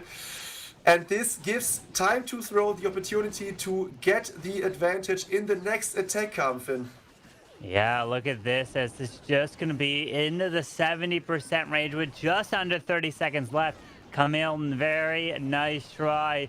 Unfortunately, not able to get all the value that he wanted, including the top side, which was the Tesla farm stalling up and stopping him from grabbing that scatter shot with just about 10 seconds left, trying to get a little bit more with these pups. And unfortunately, that Headhunter that ran out of the defending CC didn't have any way of taking it down, not using a poison spell on it, and only the 78% 2-star here, Woody.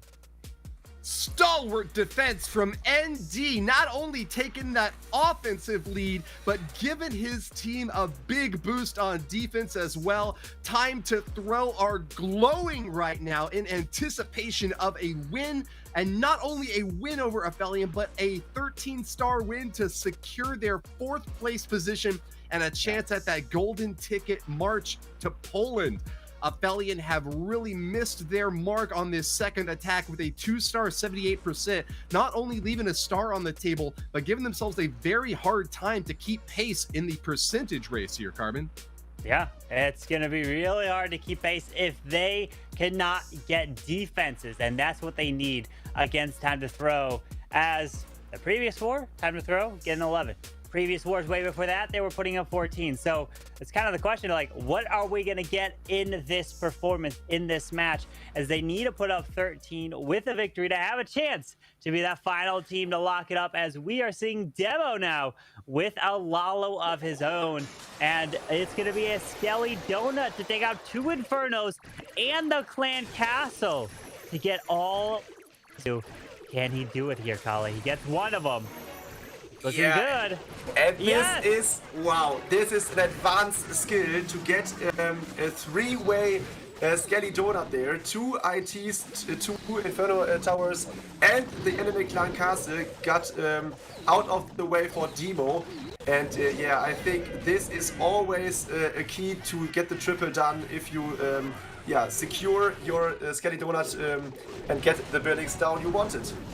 He got the value, as now he doesn't have to worry about a CC, so no poison spell needed, as he's using his skeleton spell to provide that distraction, as his king is... Oh wait, okay, the king comes back around to step into the enemy queen for it to help with that scatter shot, and the giant finds a spring trap right in the top side at 12, as a World Champion trying to join in at the top side to help clear the whole scatter shot and eventually make her way to the multi. Yeah, and the Tesla farm is annoying for his Royal Champion. There are skeleton spells, skeleton traps which are popping up. His queen is going for the air bow in the tunnel compartment. That is okay, I think. Maybe he will get the sweeper as well. Yeah, she will get it.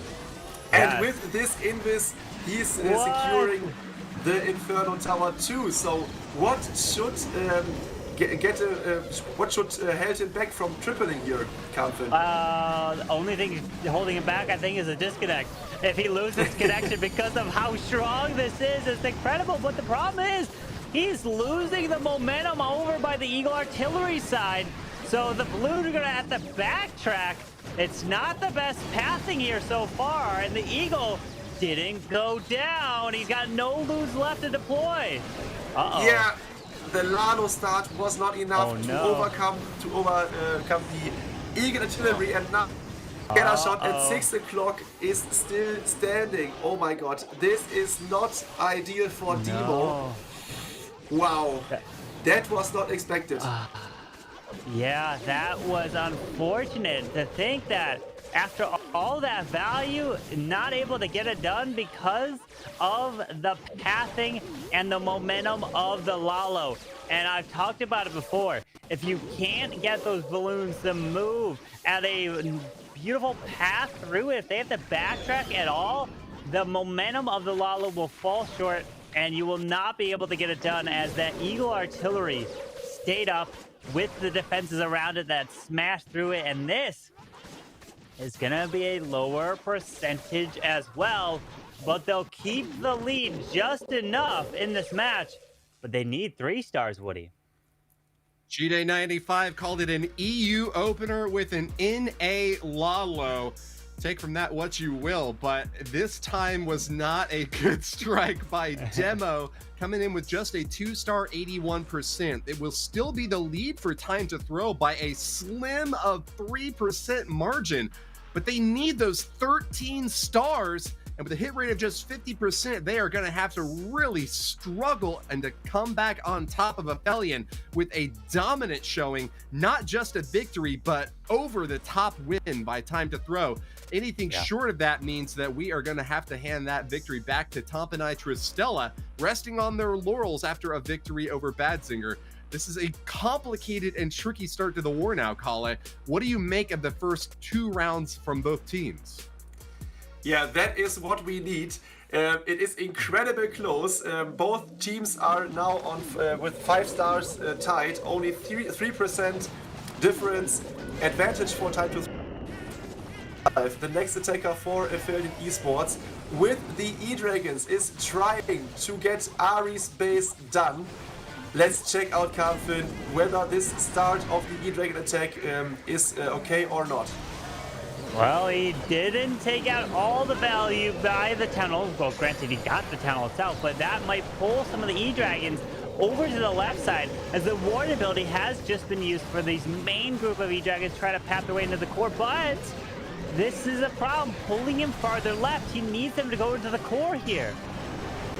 And another super minion CC. So in the last couple of wars we saw, they were used often in the defensive CC, but now getting took out of the way by an E-Dragon.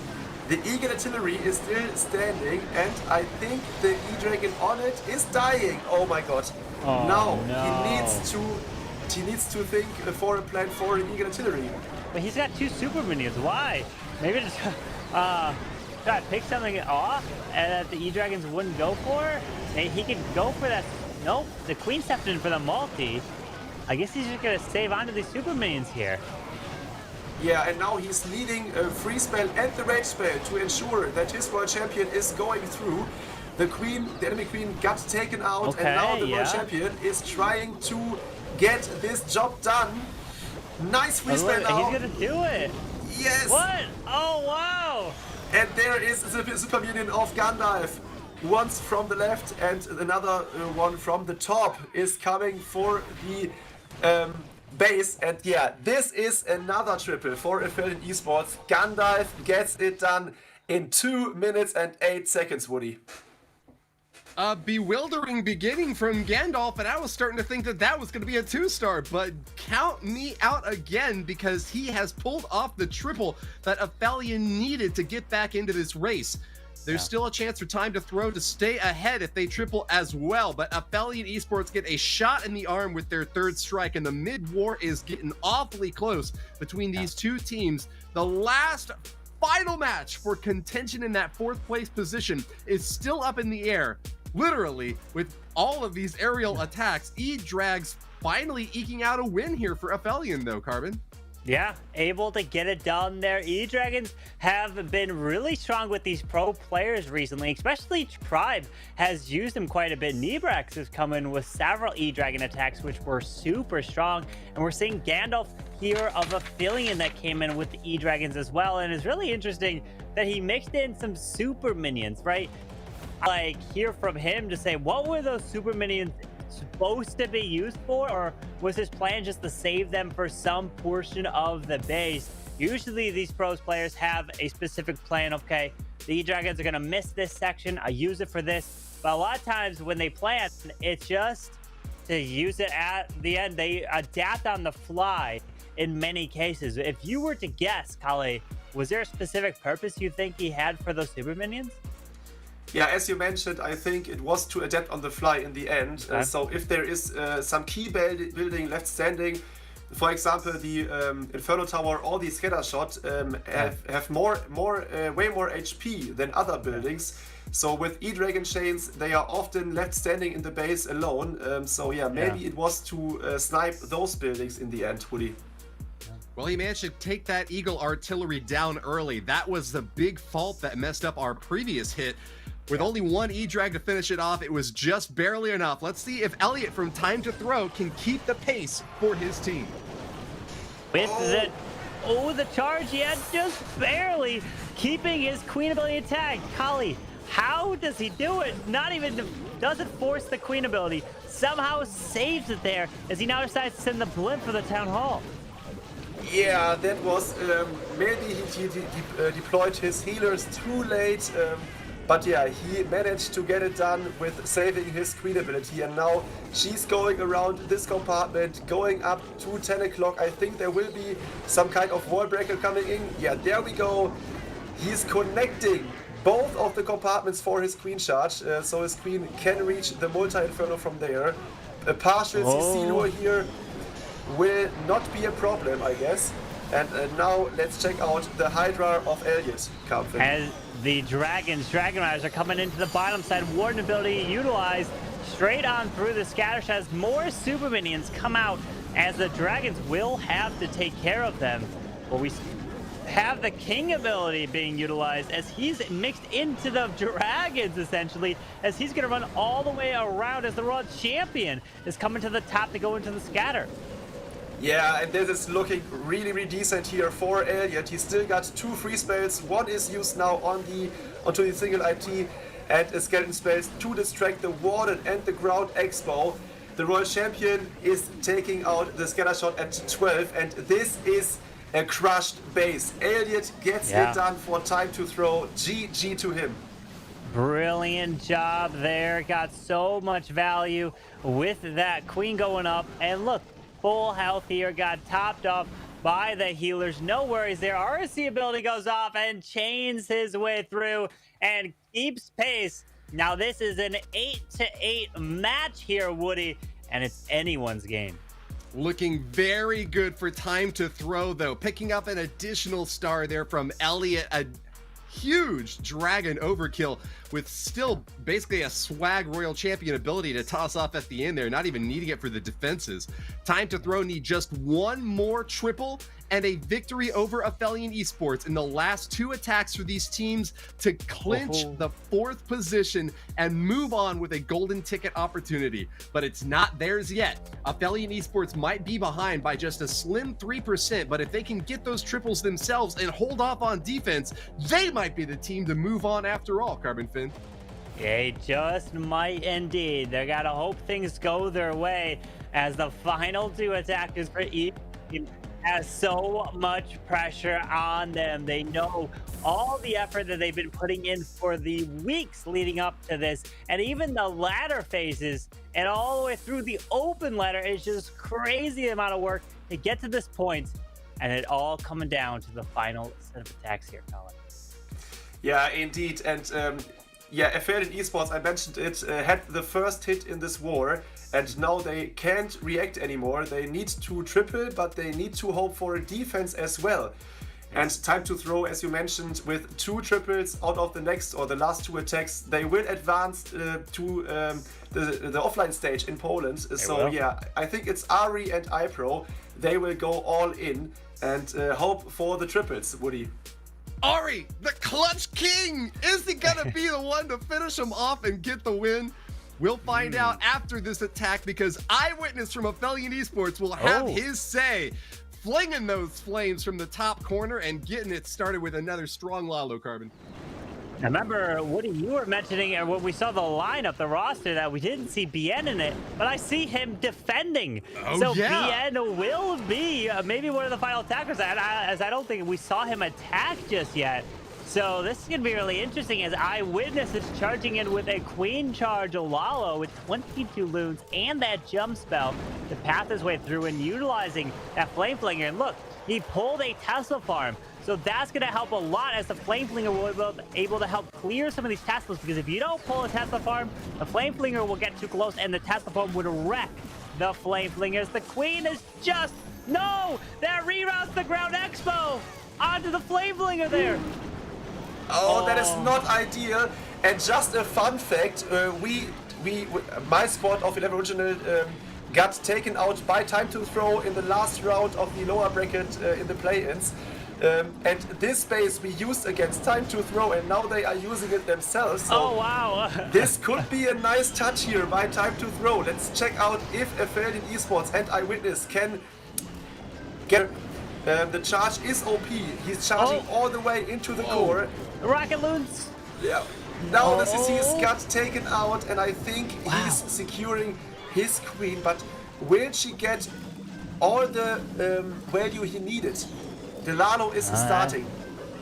Yeah, the Lalo starting with the Warden to fly in with the loons here, as he's gonna have to pass his way to the town hall, but the single target in front is gonna force the Queen ability. We do have a freeze being utilized, but the Queen does take out the enemy Queen, but the balloons, there's not many left, and no freeze spell.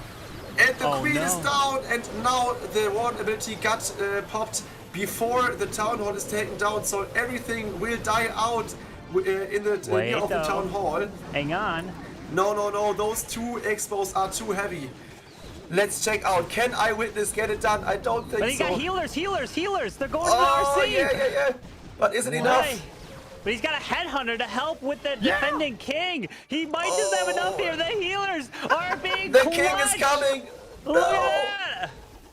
Oh my god, this is so close. The Expo is down, and his Royal Champion is able to get the enemy king down with this headhunter. Very nice call, Kamil. I didn't even recognize that he still has one headhunter with him, but this secures Eyewitness the triple. Oh my god, that was insane. Lost so many balloons to that scatter shot in the bottom corner. I thought it was over too, Colin. I'm glad that I wasn't there calling it early either, because that was a photo finish. Finally giving Aphelion a little bit more energy to try to get over that finish line.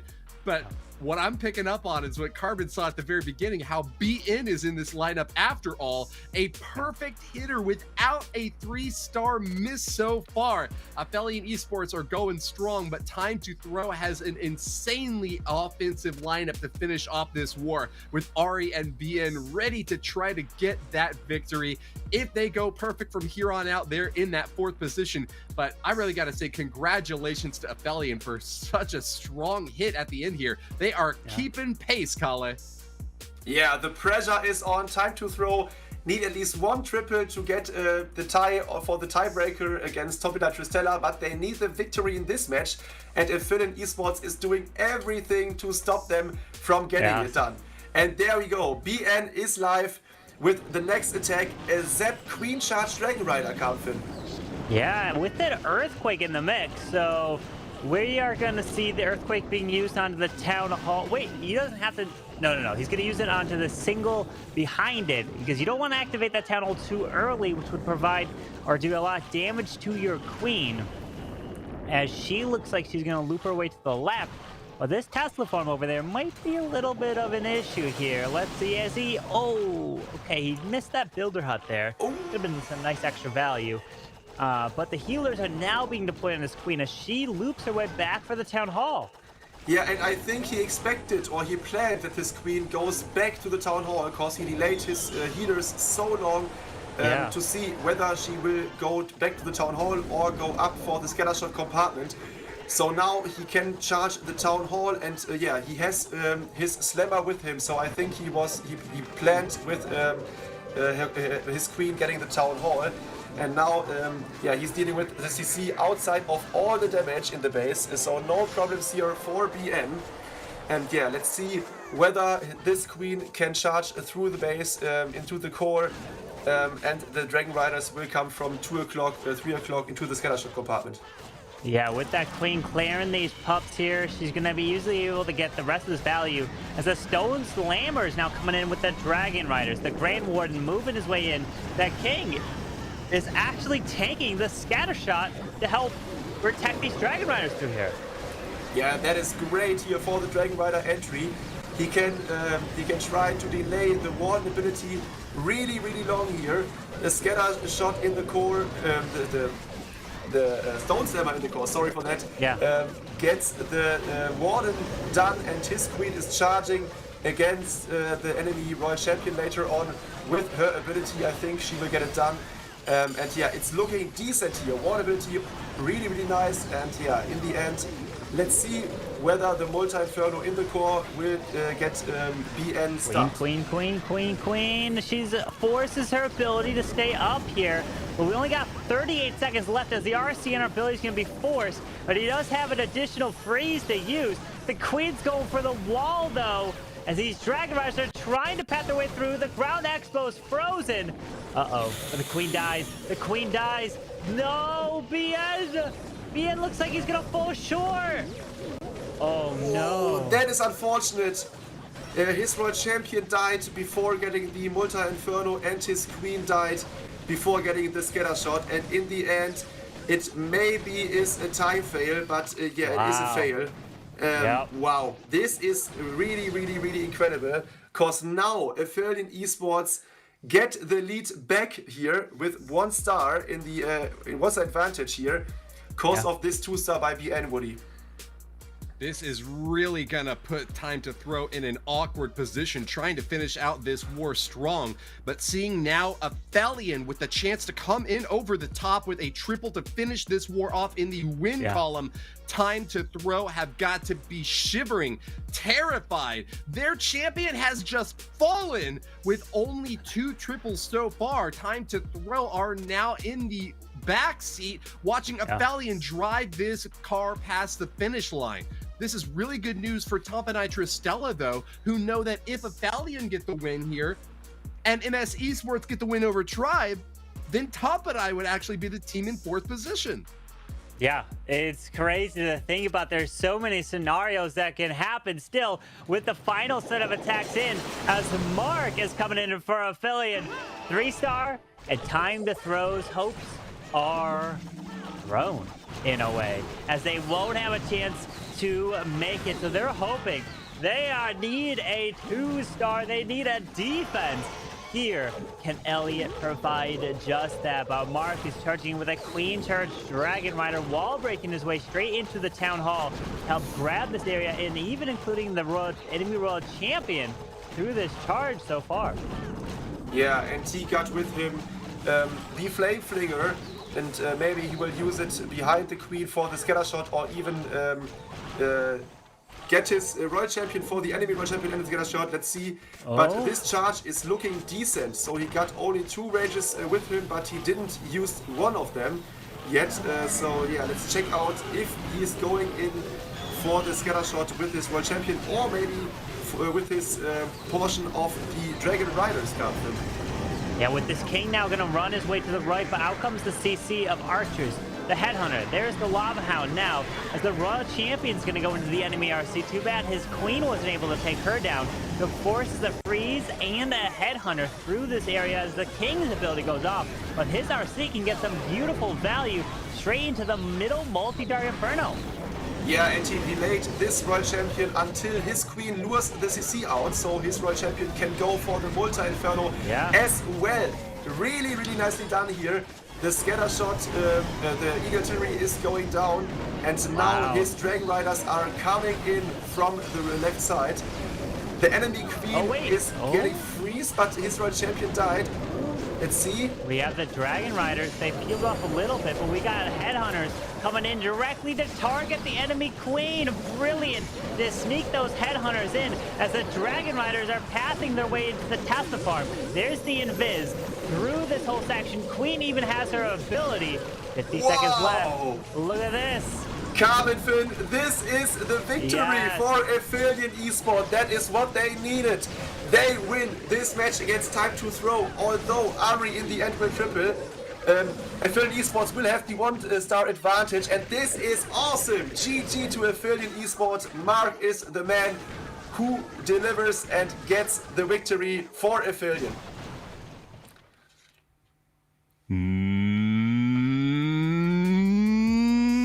That is it! Time to Throw have been eliminated from Golden Ticket contention! Aphelion Esports triumphant in this final war with 14 stars and a 95.6% total destruction, are now the team in the lead for that 4th place position. Tompinai Tristella's chances have just fallen sharply because only a win by MS Esports over Tribe Gaming would elevate them into the 4th place spot. Congratulations to Mark for getting this victory secured for Aphelion, and commiserations to Time to Throw, who will not be going to Poland, Kale. Yeah, this is incredible, and look at the face cam of Mark. He is so relieved that he tripled in the end. I think the pressure falls down now, and yeah, they know now that they are in a good spot. And let's check out Ari's last attack. Although Time to Throw got eliminated because they will lose this matchup, Ari is going in with the E-Dragons, Kamil. Yes, the E-Dragons is his choice here with 5 free spells. He does land a little early here. This might be a little problem here. He's gonna have... Oh, he's gonna rage. Oh, no, no, no. Don't tell me. Don't tell me. Oh, my God. Oh, wow. That was a close one. He didn't bring any invis spell here for his safe blip. Normally you bring some invis to secure such fails, but Ari raged it up and he gets it done. Nicely done here. And now this E-Dragon push into the Eagle and the Multi Inferno is starting, Kamil. Yeah, with that very early Warden ability, pathing straight into the Eagle. We do have a free spell being used onto the Sweeper, as the rest of the CC is getting lured out of these Headhunters. The poison spell was not really utilized on anything. There might have been an accidental poison, as his queen might step her way into pulling out this clan castle if she walks her way into the core of this base, as the Z-Dragons are going down pretty quick. Yeah, and there is the Hound got lured by the Queen, or the Archers, which got deployed by the Archer Queen ability, and now he needs to deal with the pups as well.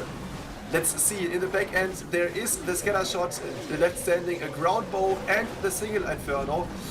I don't know exactly if this is possible to triple.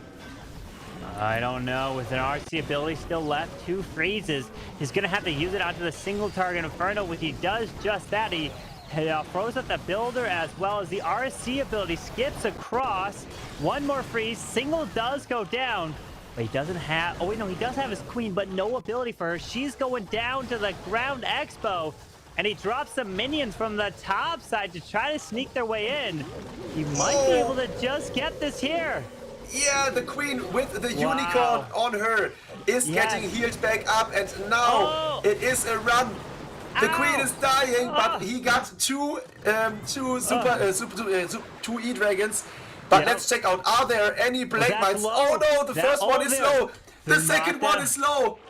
What are we seeing here? Oh no! There's a Blade Mine! No! Imagine this would have needed to be a triple to win, and it falls short. Ari with the 99%, Woody. R.I.P. the dream for Time to Throw. The 2-star 99% from Ari is all that Aphelion Esports can do to send them back, knowing that they could not get the win even if they had defeated Aphelion here, because 12 stars would not have been enough to come over the top for that tiebreaker. Time to Throw had the possibility here, but they just could not get it done in the last moment. They will finish out this Snapdragon Pro Series with a 2-5 record, while Aphelion triumphed with a 3-4 record right alongside Tompinai Tristella. Tompinai Tristella lost to Aphelion Esports in the head-to-head. And so that means that if it's only those two teams with a 3-4 record, Aphelion Esports will be in 4th place.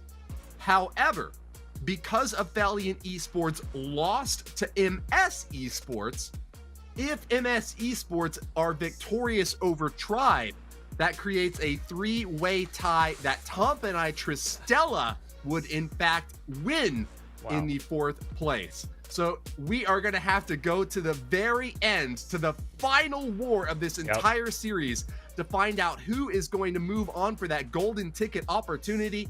Thank you so much to Snapdragon Elite Gaming for sponsoring this event and giving us such a stellar viewing opportunity for this Europe and MENA region to finally find our top 4 ranked teams in a super tight round robin that has gone down to the very end. Carbon Fin, your final thoughts before we send it back to prep for our next war?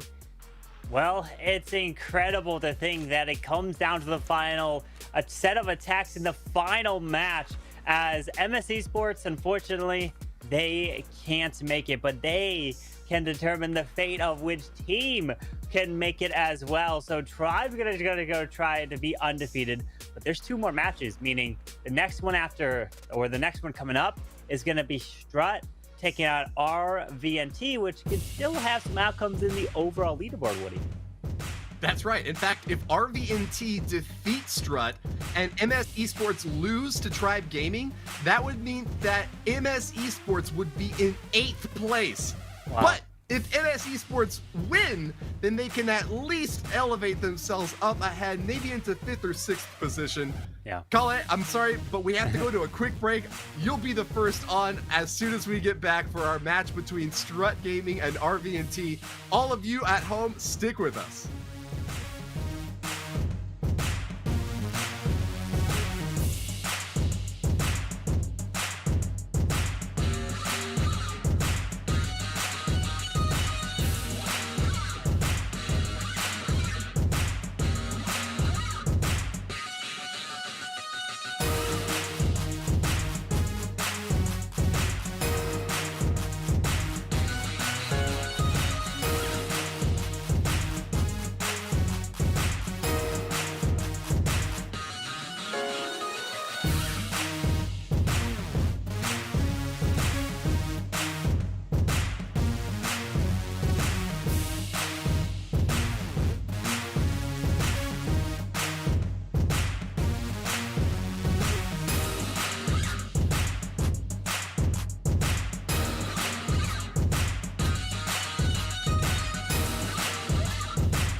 Pro Series is brought to you by Snapdragon Elite Gaming, Monster Energy, and DHL.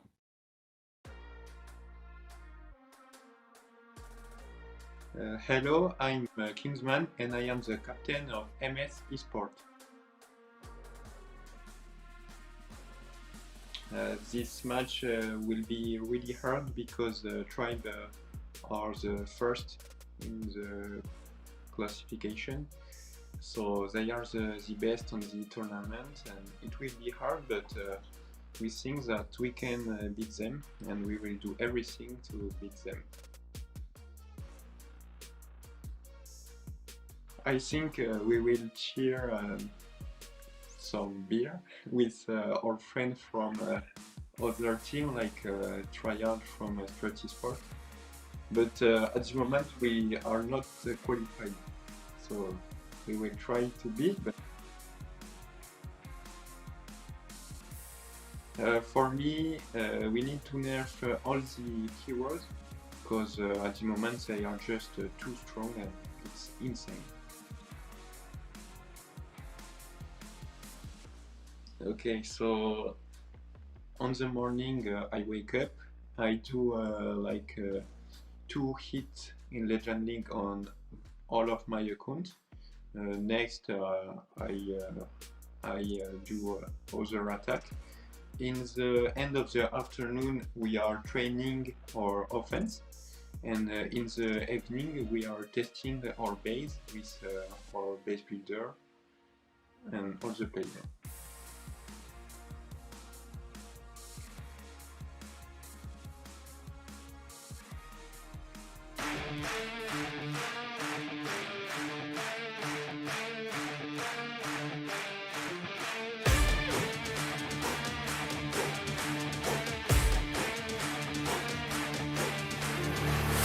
Look at my shine with the glow. This is my time with it though. This is my time to be way at the top. Me and my guys gon' pay out the block. I don't look like boss. Time's right, and I know they see us walking in the limelight. Promise you gon' wanna watch like a sci-fi. My guys are high risers, high time. My crown if you come to my side. I pledge allegiance for lifetime. My squad connected like Wi-Fi.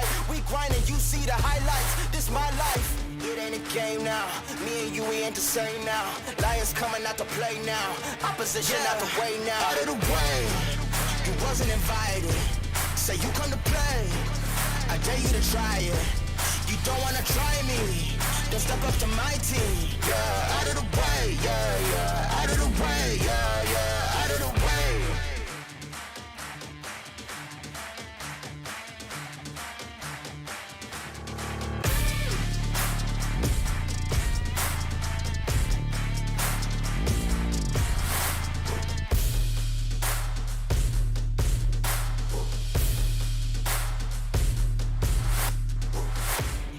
Game now, me and you, we ain't the same now. Lions coming out to play now. Opposition out the way now. Out of the way, you wasn't invited. Say you come to play. I dare you to try it. You don't wanna try me. Then step up to my team. Yeah, out of the way, yeah, yeah. Out of the way, yeah, yeah. Out of the way.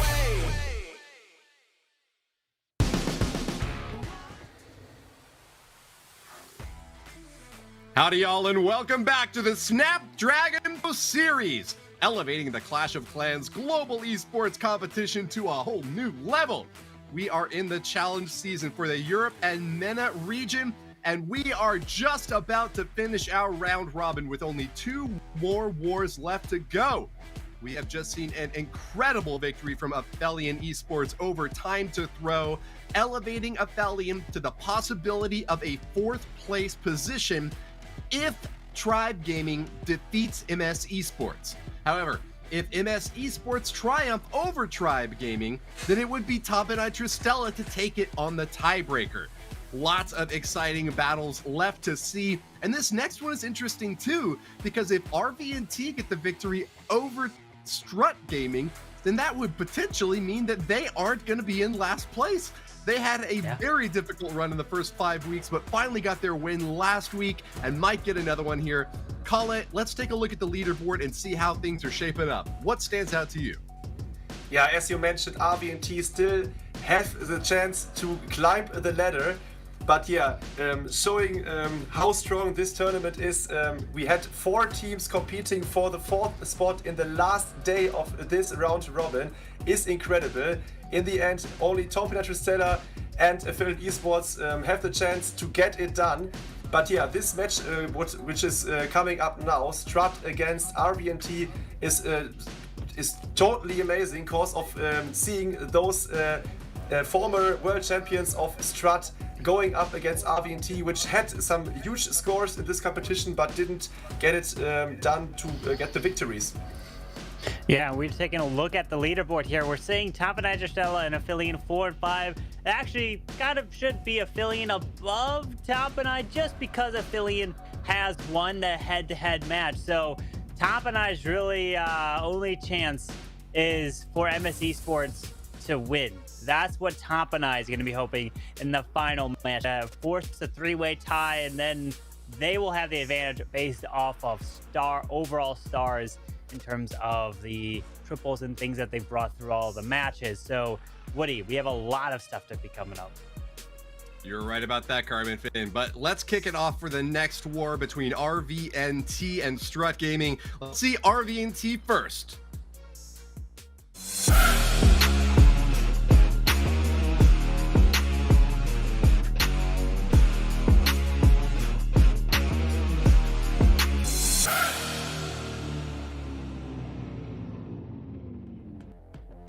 This is your RVNT team, and the lineup reported today is gonna have Kingpin out in front, Bombador right behind him, joined by perhaps Jigen for the first time.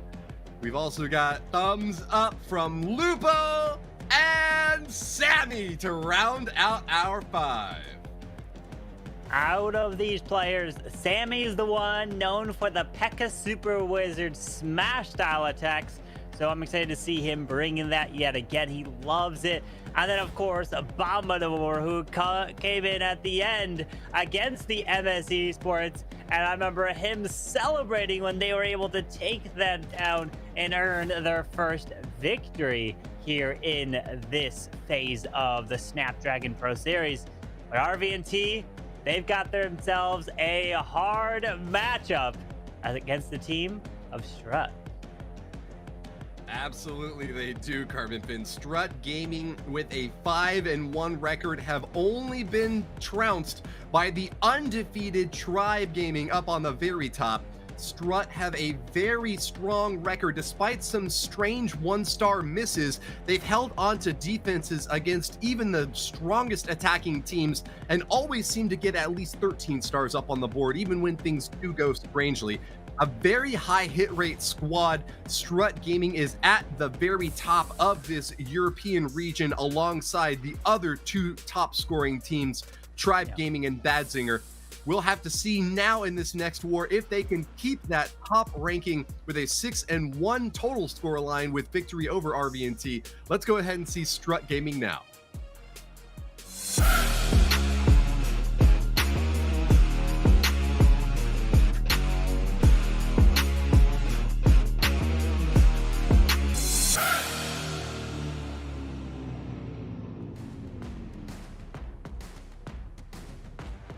Strut Gaming led out in front by Boom and joined by Ast, Yo-Yo 23, Mask, and Sir Iron. I gotta give a big shout out to Yo-Yo 23 as the last remaining perfect striker for this Strut Gaming lineup. With 6 attacks and 6 triples so far, he is the MVP so far for this lineup. Yet to miss and yet to even slip up for that 1 star, as we've seen from Boom, Tryhard, and Mask so far. Ask is the more consistent attacker. He hasn't had a 1 star yet, like the other 3 guys on this lineup. But with only a 50% hit rate, with 3 triples and 3 2-stars, it's not going to be a guaranteed walk in the park for Strut, facing off an RVNT team that have finally caught their stride late in this series. Kale, let's take a look at the stats next. Yeah, as you see, it's even. Both teams are at the same hit rate, star-wise and percentage-wise. It's incredible. And I want to highlight that this day, or in this match, Sir Iron, the base builder of Strut, gets his chance to show his skills in offense. We saw last week Tribe Gaming bringing Stefan in, so this is maybe a thing where the teams thanks their base builders in the end of the season. Right, bringing in their base builder to help in terms of there's nothing on the line for Strut in this match. They've got number 2 seed all locked up, but from the performances earlier in the previous wars, like at the beginning of this phase, they weren't doing too well, but they've been turning that around and been doing a lot better for Strut. Yeah, just taking a look at the numbers, Strut Gaming is in a pretty strange predicament. They don't really have the strongest defenses. In fact, they have one of the weaker defensive lineups in this region. And in terms of offense, they don't really have the strongest hit rates either. It just has been the case that in every matchup so far, they've eked out a victory, sometimes even just going down to the tiebreaker by doing a little bit better than their opponents each time. That really speaks volumes to me about the psychological edge that a team like Strut have. Since they've been to the World Finals, they were the World Champions in 2020 and competed again last year, getting knocked. They were the World Champions in 2020 and competed again last year, getting knocked out early. There were questions about whether ranked teams in the world, but I think that so far from this Snapdragon Pro Series with a 5-1 record, we can get a clearly decisive yes, they are still going to be a top contender. What do you think about that, Kale?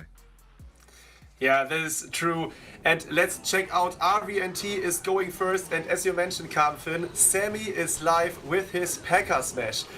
Let's check out the army. We see healers for his Queen Charge, then 2 P.E.K.K.As, 2 Super Wizards, 2 normal witches, and 4 bowlers. So he's bringing up everything, every kind of smash we are known.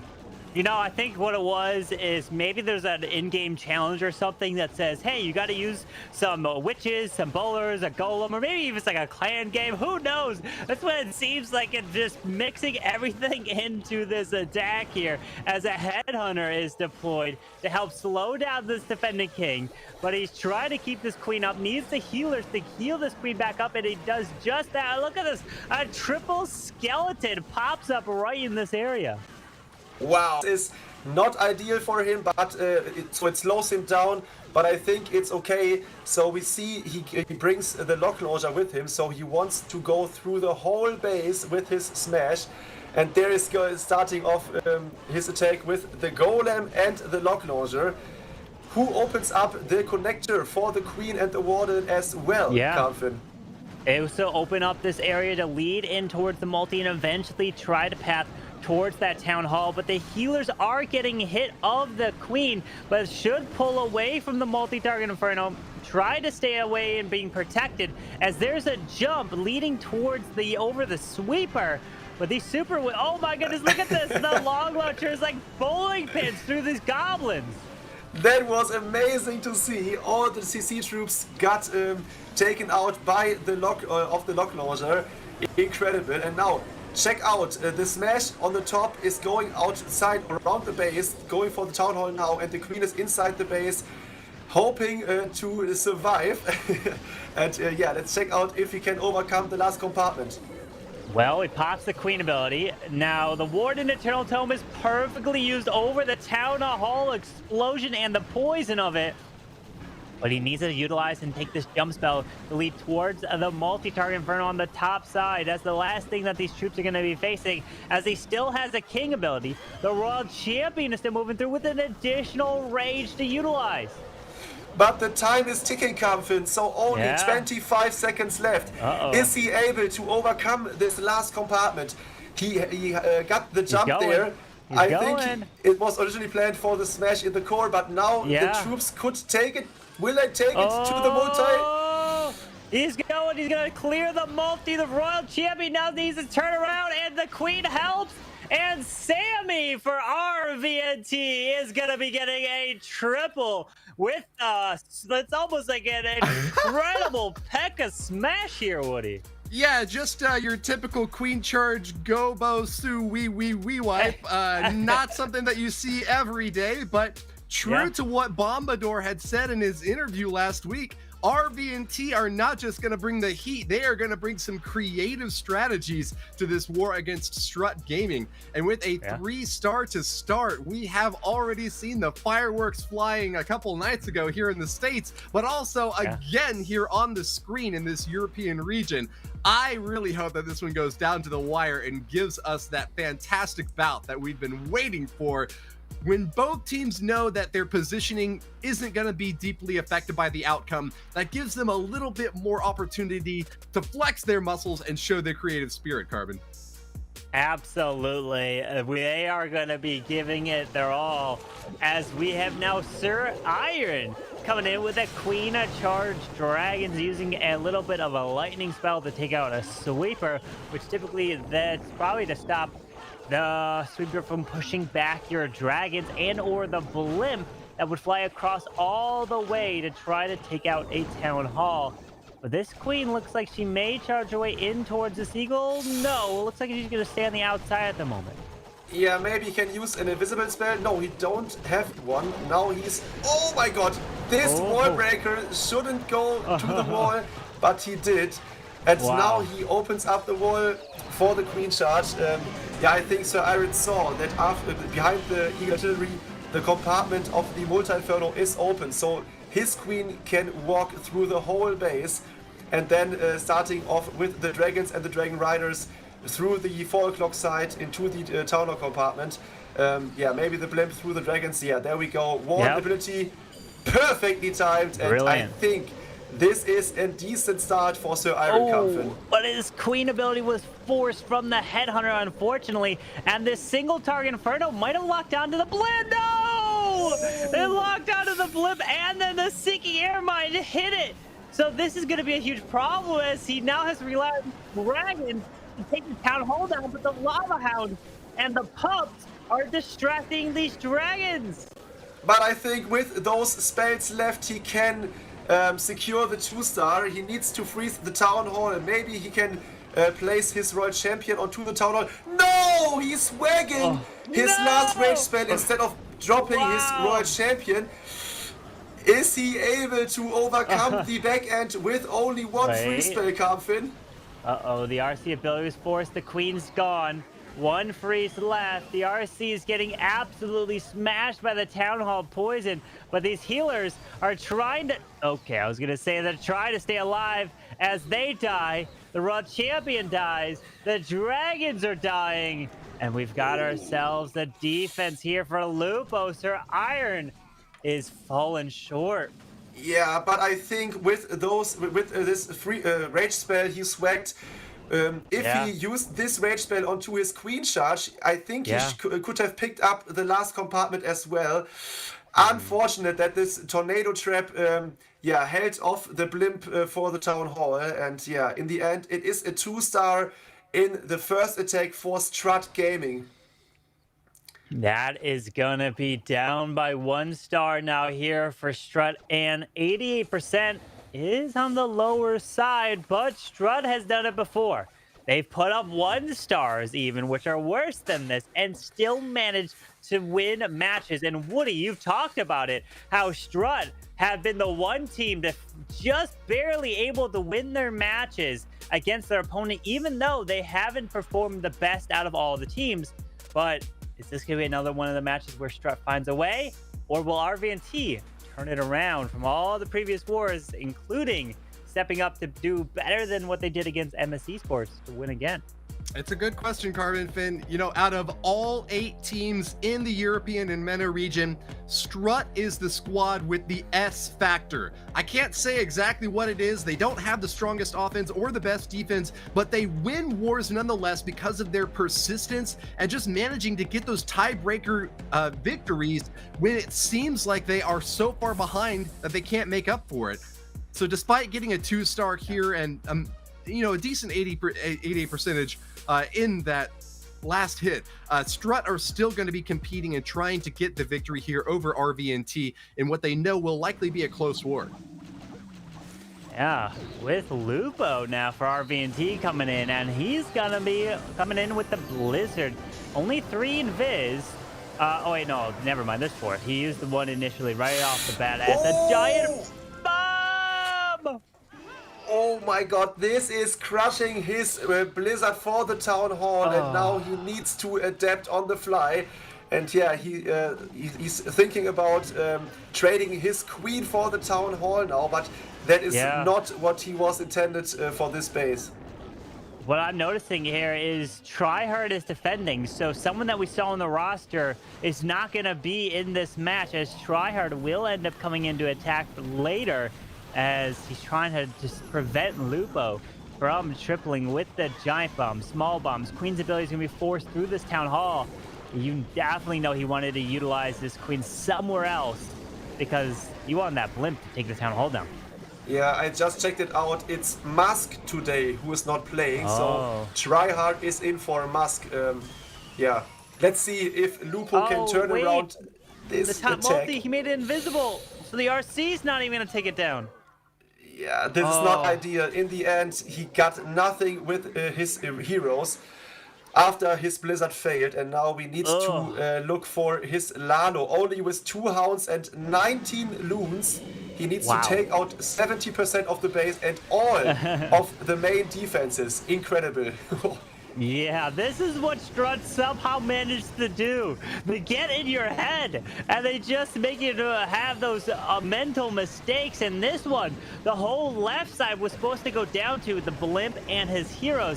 And since that's staying up, it's going to be really difficult to path this Lalo through as he drops the haste over the Eagle, freezes up the Air Expo, and he keeps trying to freeze up the top multi, but the balloons are going down fast. Yeah, they are spreading all over the map and are falling down from the sky. That is not ideal here for RVNT, and that brings up the opportunity for Strut to get the lead with the next attack here. It might be a 78-ish attack here of Lupo, but yeah, this is not what he was looking for. No, not at all. And this is the defense that Strut definitely wanted, as this is going to be lower than their 2-star of the 88%. So that means a 3-star from Strut, and instantly they take the lead in this match.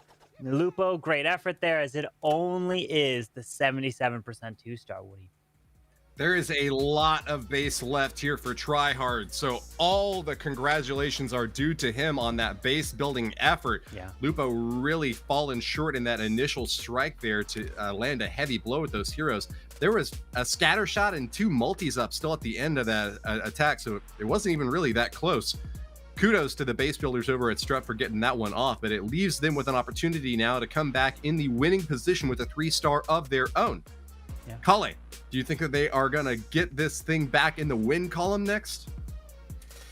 Yeah, if you watch, if you have a look at the Strut roster, they are so incredibly strong. Last week they pulled off the perfect war against Tompinai Tristella with a 15-14 win. And yeah, there are some names which I can throw in. It is Boom, the team captain. It is Yo-Yo23. It's Ast.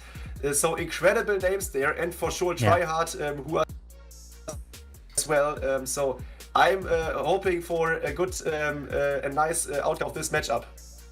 Yeah, absolutely. It's going to be an incredible match. It will go back and forth because there is also one more match after this. If you're wondering, it's going to be MSC Sports versus the undefeated Tribe Gaming. So you do not want to go anywhere, as we have Ash coming in with the Queen Charge Dragons, mixing in some Dragon Riders as well with 7 balloons. And let's see if he can get this Queen to charge her way into the enemy Queen to keep her alive. The healers are down just in time as the air defense goes down. Yeah, this was a nice touch here by us, and now he's charging in his Queen into the Eagle Artillery. He can reach out, he can get the Queen there as well. And then I think he will connect to the gold storage at 11 o'clock to get his Queen to the back end scatter shot. And yeah, I think we will see his dragons come in from 2 o'clock in the next couple of seconds. Yeah, there we go. Ast is going in. And yeah, my name for Ast is the Finnish Dragon Master. And let's check out his skills with the dragons. He is definitely a master indeed. Absolutely OP at attacking, as we have now the Queen staying alive and wall breaking up towards the top side to continue this Queen to charge towards the scatter, as the blimp is now being sent in with these dragons, and he needs to utilize the help get to the town hall as the ward ability just goes off. Yeah, and this blimp is going for the town hall, so no tornado there. Oh, he's using some Yetis in the CC, so he will lure the Hound out. Yeah, I think he said, okay, it's a good risk, I can take it. So yeah, let's lure the CC completely out, and I will crush the base, although I will have some troubles with those lava pups in the end. Yeah, he just pops the Hound now with the invisibility spell being utilized onto his Royal Champion to keep her going. With his Queen still having ability, she's going to make her way up and around. RC can burn her ability, and this is an answer from Strut. And now they are going to be taking the lead just like that. Pops the RC ability, skips across. Granted, the Queen can't reach the multi just yet. She'll have to feed through a wall, but he's got a handful of dragons still up. No worries. And the RC even clears the multi just like that. And another triple for Ash here in the Snapdragon Pro Series, Woody. A confident finish and flashes the 3s on either side, showing off some strength. Ast has once again given Strut the upper hand in this matchup against RVNT. Strong from the start and with solid defenses as well. Strut are ahead again and looking for that to stay the same as we move into the mid-war. RV the ability to stop attacks like that with Ast having so much overkill going into the finishing line there. I'm really loving that these attackers from Strut have got so many different lines of attacks to use against these bases. I think that's one of their really big strengths, in particular, having pretty much any attack possibility lined up for them. Would you agree with that, Kerbin Finn? I would agree 100%, as Strut is definitely a team that's known for coming in with any attack, right? Usually some teams tend to typically stick with the attack that they always do. For example, we saw Sammy, that is the defender here in this attack. He all went with a P.E.K.K.A smash. So you can kind of predict at least one attack that's going to come in from the opponent. But on the side of Strut, it's so difficult to try to guess what they're going to come in with because they are so versatile. And I'll ask you, Kali, your experience when you guys go up against Strut. What's your game plan? Like, what do you guys do to try to win a match against Strut? Because you just don't know what they're going to do. Yeah, that is totally correct. So if you go up against Strut, you can only watch the last couple of wars from them and see if at least one of them is going for the same strategy each time and try to bait this hit at every single base. But yeah, it's normally impossible to defend them. Now let's see what is Kingpin doing. This healer deployment and the rage spell was not in time, and he needed to pop the queen ability, Kamil. Yeah, that queen ability now going off is going to be critical because now he doesn't have that for later in the raid when you have to deal with maybe a single target Inferno and even a ground extra on the back side of this town hall. We're going to see a jump spell for this queen to try to jump into this compartment. But the problem here is if he can't get that queen, she won't make it to the town hall. Wow. Let's check out if he can get this queen go for the town hall. Now, luring the CC, we see a couple of archers, one headhunter, and the enemy hound. His queen is fine. She needs, she doesn't need an additional rage spell there. And his king, the warden, royal champion, and the lock launcher are coming in for the 12 o'clock compartment and the completely core of this base. 3 headhunters through the ward ability should catch the enemy queen there. Yeah. Wow, this is incredible. That is an incredible timing with the warden ability on those headhunters. Killed off that queen so fast as he now can use his free spells onto that single target Inferno. And this is actually looking fantastic because his queen should have no problem. No, of course she goes for the clan castle instead of the single, but she just stays alive as that single went down and the Lalo's coming into the left as the queen, watch out, remember you have to keep her rage up as she has no ability for the town hall. Yeah, and now the Lalo is only for the multi-inferno there. He uses the invisibility spell for this Lalo portion, and now it's only putting down the loons from the 6 o'clock side for the outside Tesla. And I think he is able to get the base of Sir Iron down and gets another triple, or the second triple in the third hit for RVNT, Woody. Kingpin the Crack with an amazing attack knocks him apart for a 3-star by RVNT. Very scary entry at Archer Queen with a forced ability and an extra rage dropped on her. But it seemed like the rest of the army didn't need any spells at all as she was jumping over walls, freezing up infernos, and raged to the very end.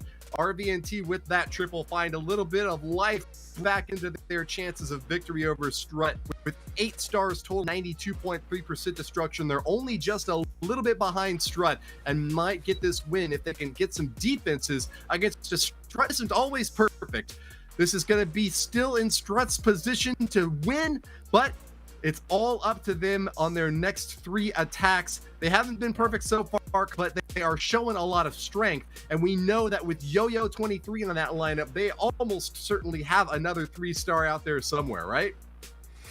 Yeah, that's true. And the mindset of the opponents of Strut is always, let's check out if we can beat them. But I think nobody is sure about beating Strut. So I think, the mind games are on the side of Strut, or in favor of Strut. And they are using it always to come out on top. Let's check out the last attacks, Kamil. Yeah, it's just the mind games like you've mentioned. And I really like that point that you said at the beginning of that previous attack of you just gotta kind of hopefully bait a certain attack for Strut and hope that they do it. And we've spoken to RVNT, and Bombador said that that's what their goal was in some of these bases of they're not trying to stop all the attacks. They just want to put all their eggs in one basket of baiting an attack and trapping a certain entry. And if the attack doesn't go that way, then it's going to be a triple. But if it does, they have a chance for defending. And they're going to see if they can do that here against Boom to stop this Queen Charge Dragon Rider. Wow, and now we see the funneling king for his queen, but also the king should be able to get the town hall with his ability and an invis-spell. Look at that! We didn't see any type of attack like this today, so Boom is bringing up some new stuff here on the board for Strut. Charging his queen directly into the enemy queen and the scatter shot, raging her up, headshot dealing damage onto the queen, poison for the CC. It's always a perfect timing when Boom attacks. Yeah, brilliant right there. Now dealing with the Hound, taking it out. Few archers and the minion. You're probably wondering, why is he dropping the minion and archers behind? Well, it's to clear the pups, but also, if you drop a minion, the minion one-shots lava pups. But if you drop archers, you need to drop 2 of them so that they can one-shot it. Otherwise, it'll take 2 shots from your archer, and that can slow down the clearing of the lava pups. So every single second matters, as now the Dragon Riders are coming into the bottom near the Eagle. And look at the wall breaks for this queen. They were incredible. Look at the walls which are opened up. It's incredible. He can reach both of the ITs there, and his Dragon Riders are crushing through the rest of the base. Wow, this attack is outstanding. Boom, the team captain of Strut is giving it all. Incredible plan and very, very good execution. Maybe this attack is without any mistakes. Every spell is dropped perfectly. And even, look at this freeze value. Wow. And even the Dragon Riders are all surviving this hit. Yeah. It's incredible. Yeah, that Warden flying with the Dragon Riders is incredible, as we're finding a bunch of seeking air mines through this bottom compartment. So this might have been the area that he was thinking some sort of dragon or queen charge would fly through to really stop those attacks with a bunch of seeking air mines. Look at that, even more seeking air mines, but it doesn't matter, as Boom with the 3-star again for Strut. What a brilliant attack here, Woody. Yeah, did he come in from an angle that Tritino just could not have predicted? Or was this an attack that was meant to have a weird approach so that he wouldn't find any traps at all on the entry point? Boom used a relatively early Grand Warden ability as well, maybe in anticipation of some black bombs triggering, but it turned out wasn't even really necessary. Found them at the back end of the attack when the base was already clapped, and with a 3-star strike to follow up, Strut are going to be back in the lead over RVNT as we get into the later stage of this war. Kale, it looks like Strut are back again in their top style performance, looking for a 14-star finish here. We almost saw a perfect war from them in last week's competition, and it seems like they're doing just as well again here and now. Confirmed for second place, do you expect them to get the 14-star finish? I think so, yeah, because when I have a look at the lineup, there is still Yo-Yo23 who will come up, and Tryhard. Yeah. Incredible skilled persons there in the roster. And yeah, they have the lead on percentage, and yeah, those 2 attackers in the end, I don't think that they will fail, so let's focus on the last attacks. RVNT is next. They can perform well, we know it, and let's see what is I Am Tritino doing now, Kamfin. Yeah, mixing in some rocket loons here to set up a bit of the funnel. Wants to get this queen to make sure she goes off to the right side near the scatter, the double archer tower. And notice we do have the tunnel all the way to the top side. So if he's going to try to plan this queen to charge her way through, maybe mixing in a log launcher, it's a long way to go with no jump spell here. Yeah, maybe he brought this super loons to snipe the eagle artillery. Let's see what his plan is for the eagle. There's 1 loon to test for seeking air mines, and I think he will place those super loons onto the eagle. Let's see. So his queen is... 1 loon there. Yeah, let's wait. Maybe he will deploy more loons or the super loons. Okay, there we go. Oh my god, I thought I would have done the wrong call, but there we go. No, you're right. The eagle is taken out by the super loon, and Boom predicted this charge. Get ready for more. Get Let's ready for see. more sneaking air. My Look teammate at- lose all his healers.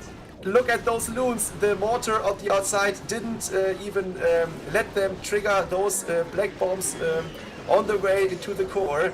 That could be baited here by Strut. So Boom is the defender. I don't know exactly if Trotino is scared of it, but yeah, let's see. He only got 12 loons left for his Lalo now, and yeah, Oh no. he wants to does- get the town hall. Yeah, and he does have the wall break moving in. Will open up to the town hall now, but the queen, she's not making her way through. Pops an early warden ability, double the giant bombs as the headhunters try to move into the queen, took her down. But his queen, no more rage for her, needs to keep her going. Yeah, but he still got the ability and 2 free spells here, and I think his queen should be able to get the town hall. But is it enough in the end to finish off the base here? His world champion is going for the single Inferno. That is huge, and the Lassie is tanking. I think Trotino can get it done. Oh yes, he's gonna get it. He's got a free spell, using it onto the top cannon, and Trotino does indeed get the 3-star here for RVNT. It's just a matter of cleanup with about 20 seconds left. And these are all the buildings relatively close, no worries there. And RVNT do put up another triple, meaning that, Woody, if Strut doesn't triple here, they will be down. A confident strike here. He's only seen 2 attacks from him so far, and only trip in the last war of this series. He came back in style and found another 3-star of his own. And just like you said, Carbon Fim, this is really putting Strut's feet to the fire because not guaranteed victory here with RVNT putting triples. They might have that little percentage lead, but they have really worked hard to just that tie-breaking position again. It just always seems like Strut, even when they're in a tricky position, have managed to get that victory after all. RVNT fighting hard to try to get out of 8. A victory for them here and a loss for MS Esports in the next round might just be enough to do it. So they've got a lot to fight for as well with that $50,000 prize available. The big bulk of it going to the teams that perform best, Kale.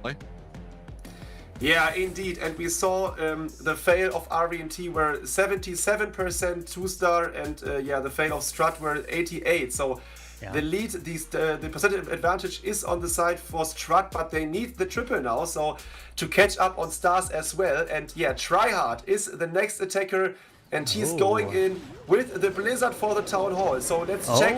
Oh, Tornado Trap and some bombs, but I think it is a really, really safe blimp here, a safe whiz blimp from Tryhard. Those super wizards didn't get spun into the Town Hall because of the wall there. I think he knows this, and yeah, they get the job done here, Kamfin. And he has an extra invis to use for his heroes. And he did clear a little bit of this clan castle, so he doesn't have to worry about some of the troops that came out. I don't know if he lured out the full CC here, as the king, queen are making their way into the scatter. Drops a world champion to help assist. Valkyrie's coming through, probably from assuming there's going to be some ground skeletons, as there are some near the town hall area that were to pop in, as this queen is going to make her way right down the core of this base, trying to path her into that multi. Yeah, and he still got every single ability left here. Also, the king still got his ability. And with the poison, those super minions don't do anything against his queen. So she will take out the core multi-inferno as well. Incredible value, Kamfin. This is so amazing, as he has an additional poison spell to utilize here as the sweeper goes down. Tryhard, what is left of this base now, as we got a Tesla farm popping to the top side. He's going to haste straight to the scatter. Freeze is down as well, and still has his warden to deploy. Wow, this looks strong. And also, this freeze value is always the most value you can gain. So Strut knows how to deploy those free spells on point. And I guess in the end, with this ward ability, the poison for the queen now, and the 2 free spells left, this base should be crushed by Tryhard. This is looking amazing, as he's going to freeze up the wizard tower. 1 additional freeze to use. He's got a poison if he wants. The minions pulling red air bombs to bring it over to the balloons.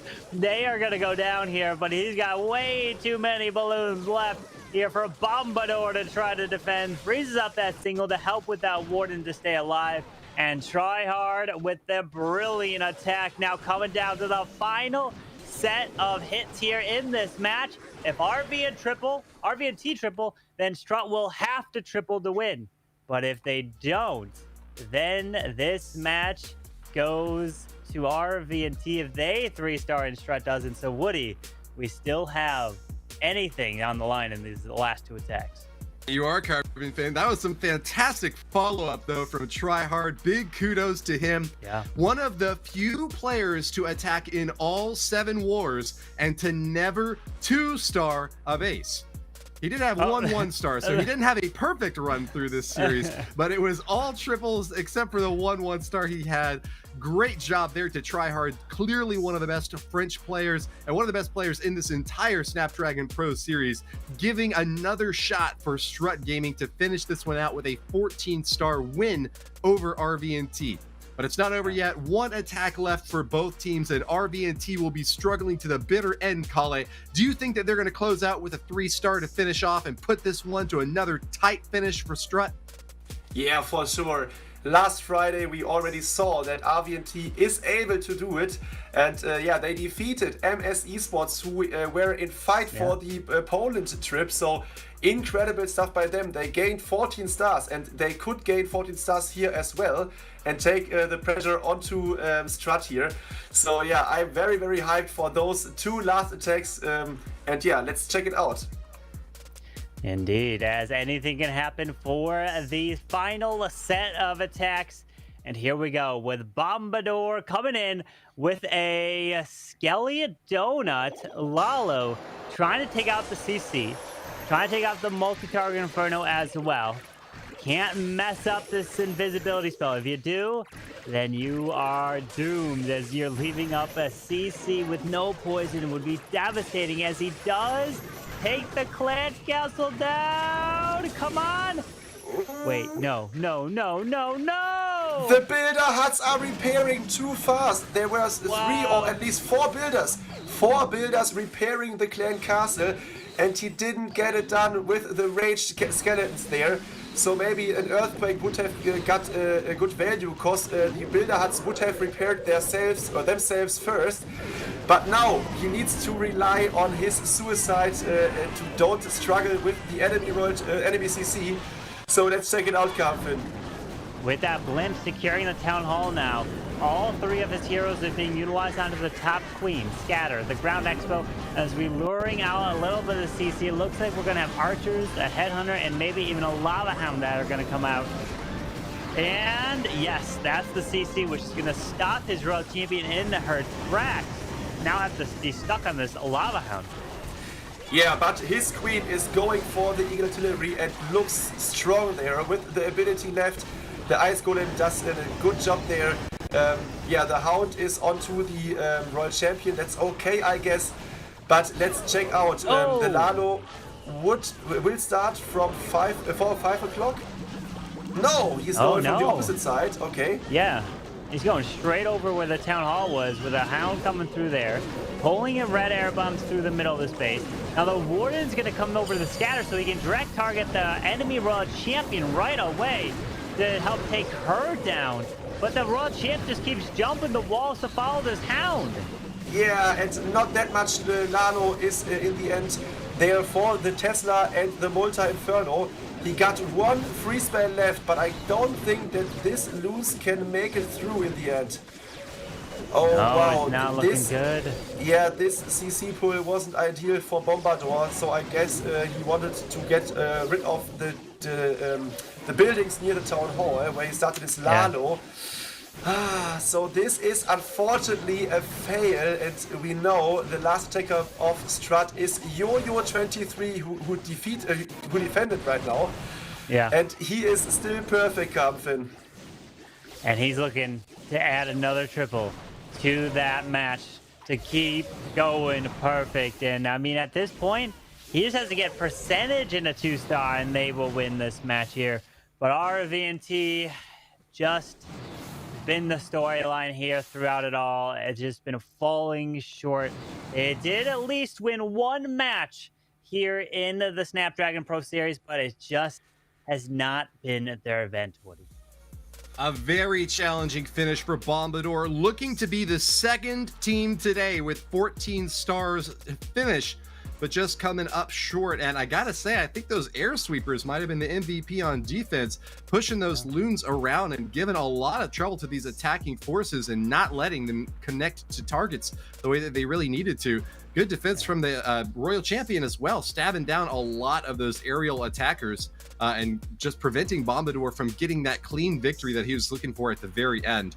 It looks like Strut are very well set up now for the victory. They don't even need the triple to end this thing out. They could just get a victory on percentage tie. So with that out there, it looks like Strut are going to have an easy time with their lead striker, the perfect so far, Yo-Yo23, looking to go 7 for 7 on his triples, Carbon.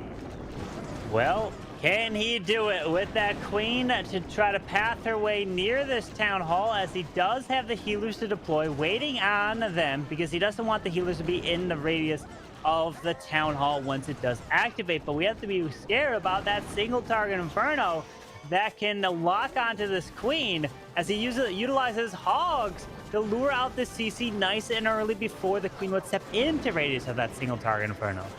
Wow, that was nicely done here by Yo-Yo. He knew that the single behind the town hall could be a thing for the queen shot, so he lured the CC with those hogs and it worked. So his queen is going for the town hall after this expo is down. And yeah, he's starting off the second part of the attack with the Flame Flinger for the Multi-Inferno at 9 o'clock. It looks like this is not baited there. So, oh, this is a nice jump as well. So he isn't going through the Town Hall poison, but he's avoiding it and jumping directly into the single compartment. Really nicely done here. That queen's going to take the jump straight away to grab the single, as the Dragon Riders with the Royal Champion Award and moving their way straight into the scatter. And the Flame Flinger is about to open up as it just opens. Rocket Loons, Dragon Riders try to fly into the other side multi. Oh, but the Multi-Inferno is going down. That is the thing he looked for. And there is another wall breaker. Open up the wall for the queen to charge the scatter shot back. And this attack is incredible. He's doing so many things at the same time. Wow, just amazing. And he's still got 1 rage and 2 freezes left. His king ability takes out the eagle, and there is not that much left standing, Kamil. Not much left, but he's got a rage and freeze still in the bag to use. And Yo-Yo23 is going to be going perfect through the Snapdragon Pro Series, not failing a single attack with the swag freeze.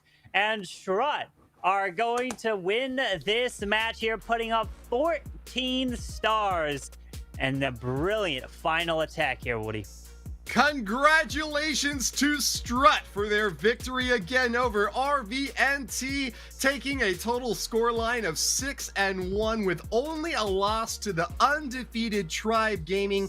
They fought to the end and found another win over RVNT, which will sadly finish at the 1-6 scoreline.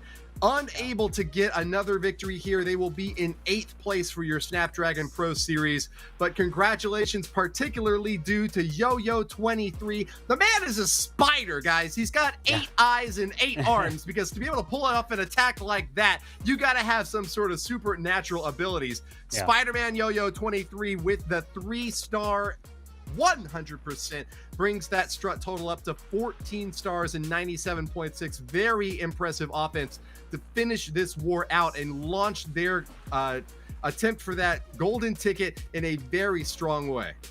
Yeah, absolutely. And they are showing strength, as their previous couple wars for Strut have been really impressive. They've been putting on a showcase through these ones, and they want to keep that momentum moving in to the offline qualifier, or not even qualifiers, but the finals, right? In person. That's where it's going to get really interesting, Kale. Yeah, and as we know, Strut is the world champions of 2020, and they want to get into the finals this year as well. But they didn't get the golden ticket yet. So this is one of the last opportunities for them to get the golden ticket and advance to the World Championship finals. In September, it got published. It is in person in Helsinki in Finland. So I'm very hyped for this year in Clash of Clans esports, and I'm looking forward for the last match, Woody. Then this will be really, really important for Tompinai Tristella and Aphelion esport. Yes, super exciting match to finish out our day, which will determine the team that gets that 4th position. Congratulations to all 8 teams that have made it thus far, but with only one more left, Snapdragon Elite Gaming Crew for sponsoring this event and bringing us all the way to the very end. We have had some incredible weeks leading up to this time, and I'm so excited to finally find our finishing position. Which 4 teams will be moving on to Poland with that opportunity to get that golden ticket and move on to that $1 million event in Helsinki, Finland for the end of the year. Snapdragon Pro Series has given us another chance to raise the bar in Clash of Clans esports, and we've got only one more match left to share with you between MS Esports and undefeated Tribe Gaming. Stick with us and we'll be back very shortly.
The Snapdragon Pro Series is brought to you by Snapdragon Elite Gaming, Monster Energy, and DHL.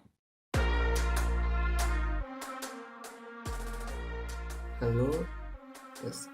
Hello, I'm Sammy. I play for RVNT, and my role in the team is the first hitter. Obviously, we won only one war, so we don't have anything to lose. So we will try our best to do the best performance in the last week in this competition. A nerf for the hero maybe will definitely change the meta, and maybe a nerf for the Flame Flinger because it's used a lot and it's very strong. Maybe a spell which can slow the defense, like freeze the defense but not stop all, and which costs like less space than like 0.5, but I'm not sure if this works because it's the only spell which would cost 0.5, so I don't know if it makes sense, but yeah. Normally I do my legend, it's on 2 accounts in the morning if I'm free, and then I log again in the afternoon or evening if there are tourneys, and if not I just don't play.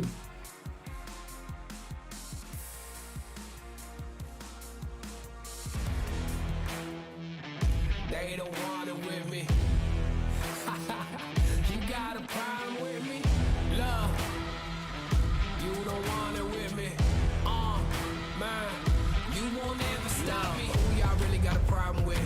Who y'all tryna solve them with? Who don't really like the sound of this? Who come with me getting down to this? You better step back, get your neck cracked, get laid down where you best step. Better check that with a fresh map, get lost now with no extract. Like look, that's all me. Got my number, don't call me. We eating up, that's all beef. You freezing up, that's y'all's team. Cause we don't really lose no more. All about heating up, leaving that cold. You can see beating up, killing that show. I ain't about giving up, no.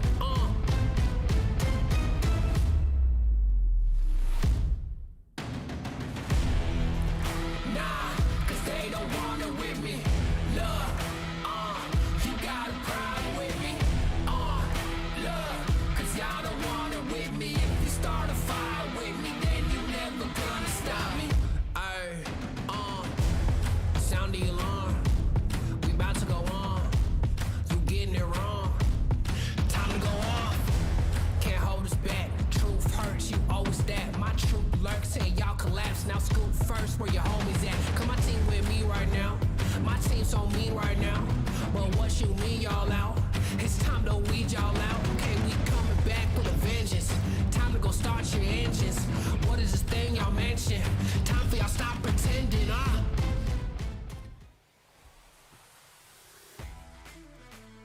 Howdy all and welcome back to the Snapdragon Pro Series, elevating the Clash of Clans esports world to a whole new level. We are here with your final match of the challenge season between undefeated Tribe Gaming and our golden ticket holders, MS Esports, looking to climb up another spot on the leaderboard. MS Esports cannot reach that fourth position due to the tiebreaker breaks with Tompinai Tristella's victory over Badzinger, but a loss here for MS Esports means that they will be in 6th place, while a win will improve their prize pool share by elevating 5th place.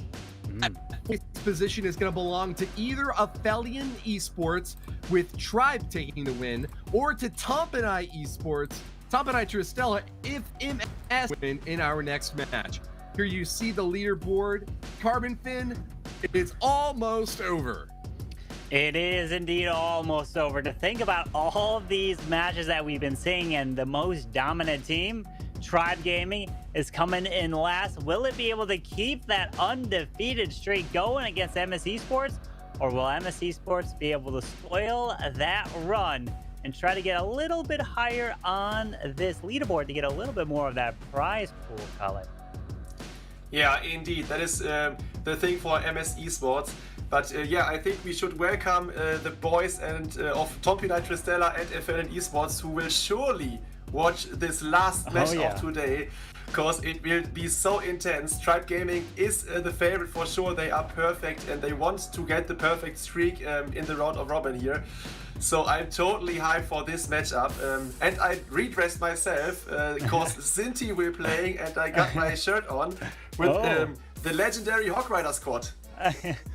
Excellent! Cynthia, one of the last few perfect strikers in this Snapdragon Pro Series, alongside Nebrax and Chronos from the Tribe Gaming lineup. We are sure to see the sparks fly, this time with lots more 3-star potential, and even the possibility of another perfect war. Wow, if Tribe had a perfect war here, they would have 100 stars total, a gigantic 7-war series, while MS Esports could very conceivably beat them. Tribe Gaming did only get 13 stars last week and barely got that victory to stay in that 6-0 record, while MS Esports will be striving and diving toward the top in their very final hit. Let's go ahead and see our first lineup now, as MS Esports are ready to storm into the action.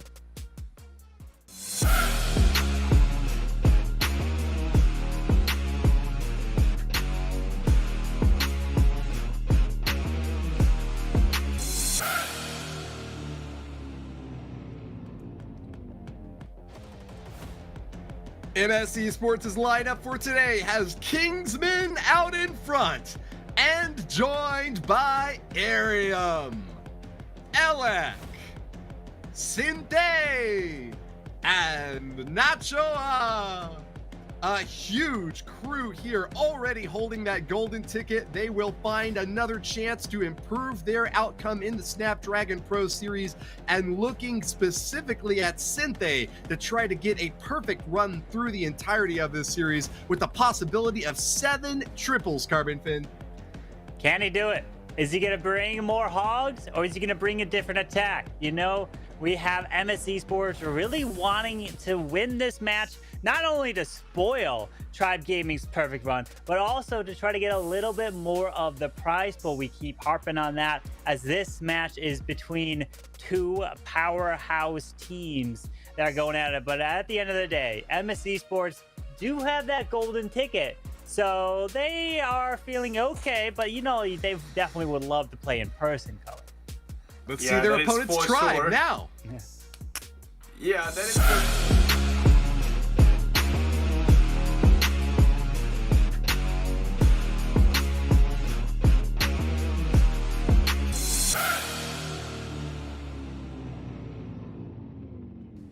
Impressive lineup with great attackers and stellar base builders across the road.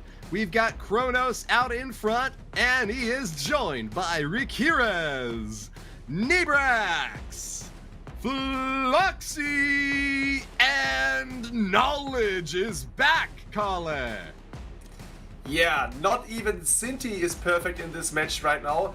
But from the Tribe roster, Chronos and Nebrax are 6 out of 6. Incredible performance of those guys. Yeah, they are still in the lead. They are the first spot of the round robin. Tribe Gaming is in Poland, but they want to get the perfect streak.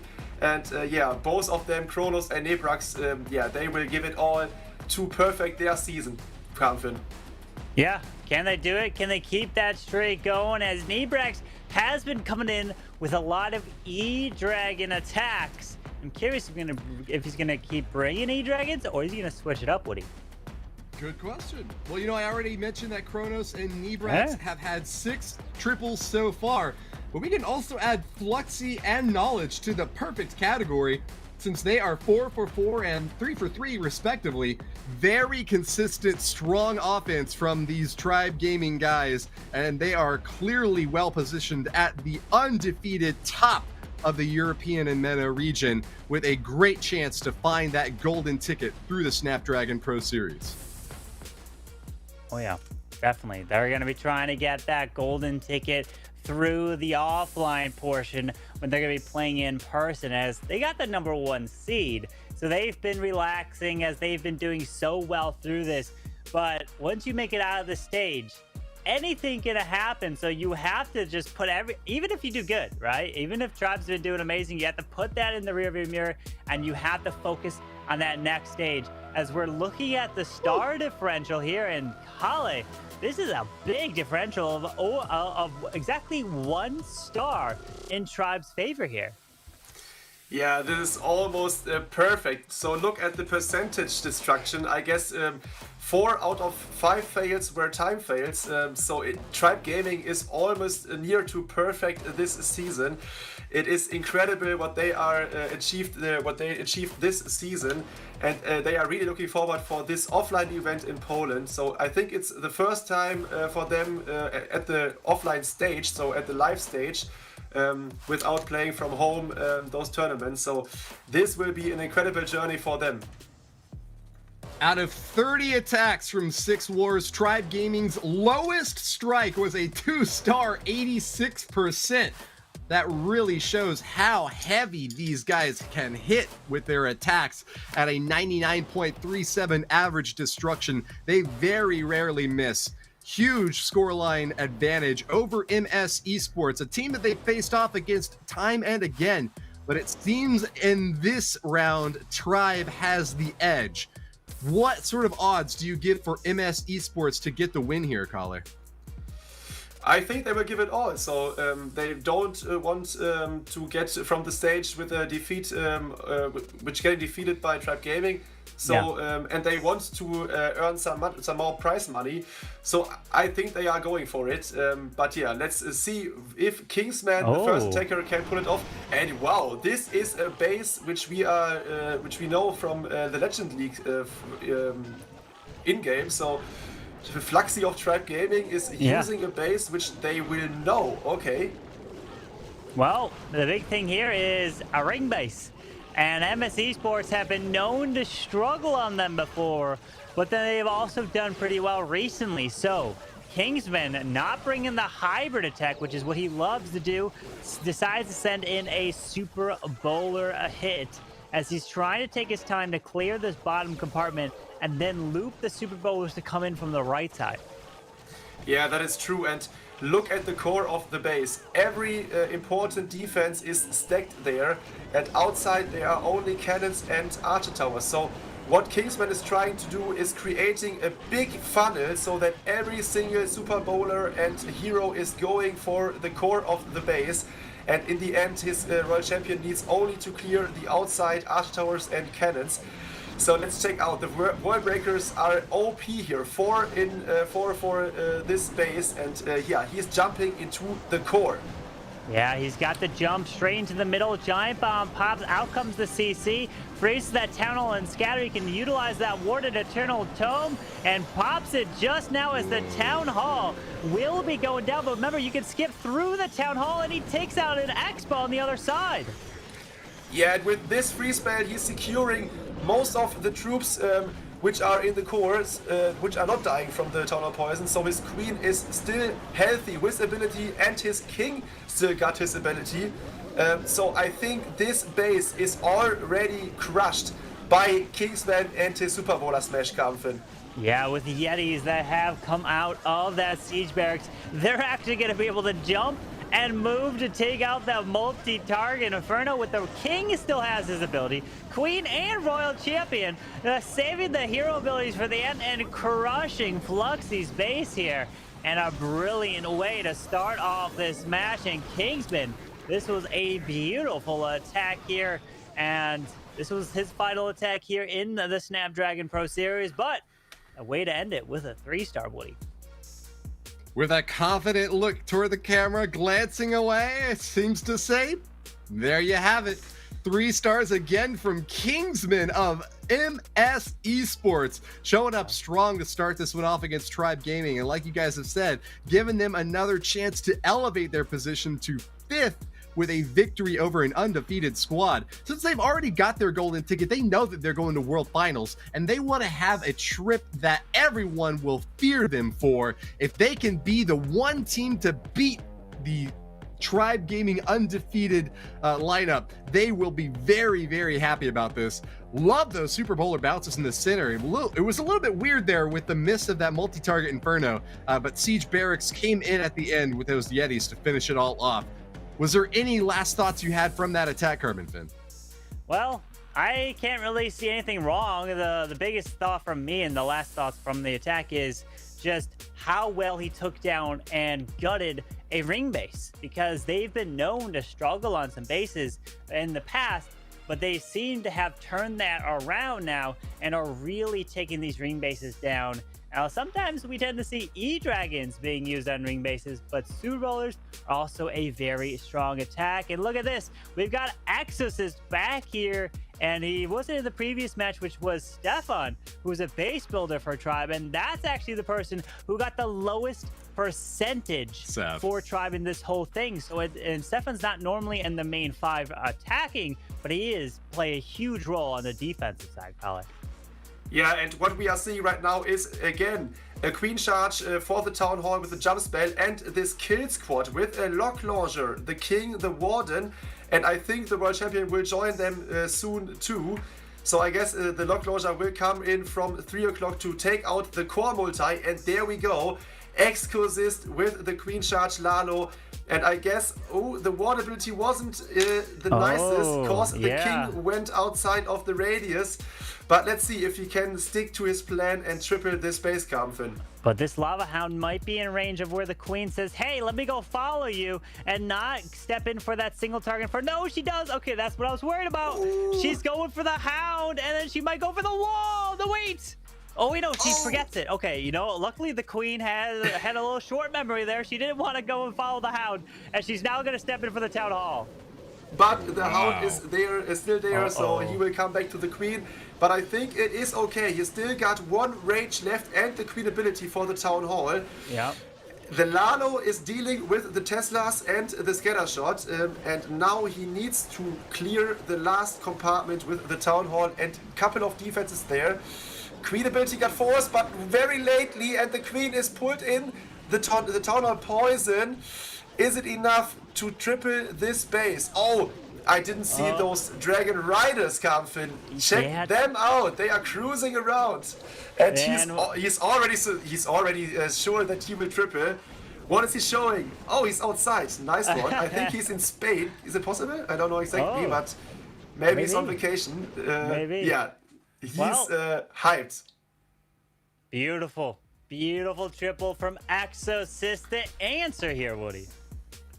Build it up and shut it down. Exosys is clashing around the world now. Big thumbs up as he's happy to show off another victory for Tribe Gaming, or at least the start of one. MS Esports and Tribe are even at the 3-star mark for these 2 strikers so far, and it is a really heavy start for this war. Both of these teams very clearly convinced that they are able to come out on top and trying to get the final victory in the Snapdragon Pro Series. Tribe knowing that that undefeated title is going to be so big as they move toward that golden ticket, while MS Esports really want to get that one and only victory over their long foes.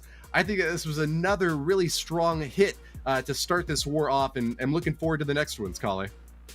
Yeah, that is true, and we saw in the first attack of MS Esports that Tribe Gaming is using ring bases, and as we know, Chronos and Nebrax are perfect on the Tribe side. Maybe they want to bait Zynti, who is perfect for MS Esports and is well known for his Skelly Donut mass hog attacks. Maybe they want to bait him or to defend him, because normally those Skelly Donut mass hog attacks aren't working on ring bases. Maybe this is an explanation, Kamil. Yeah, definitely could be a very interesting one to see what Cynthia comes in with if they throw all ring bases here.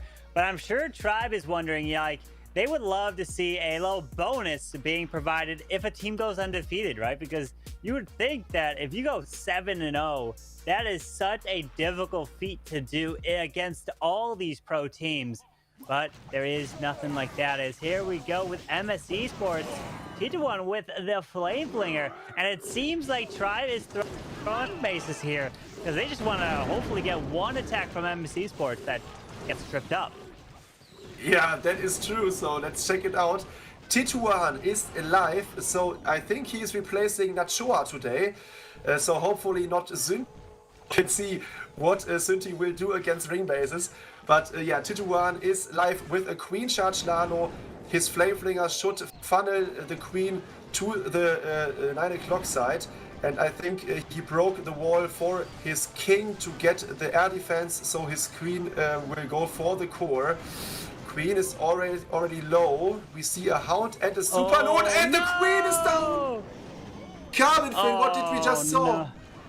The Queen is gone, and no Queen to charge her way into the Town Hall now.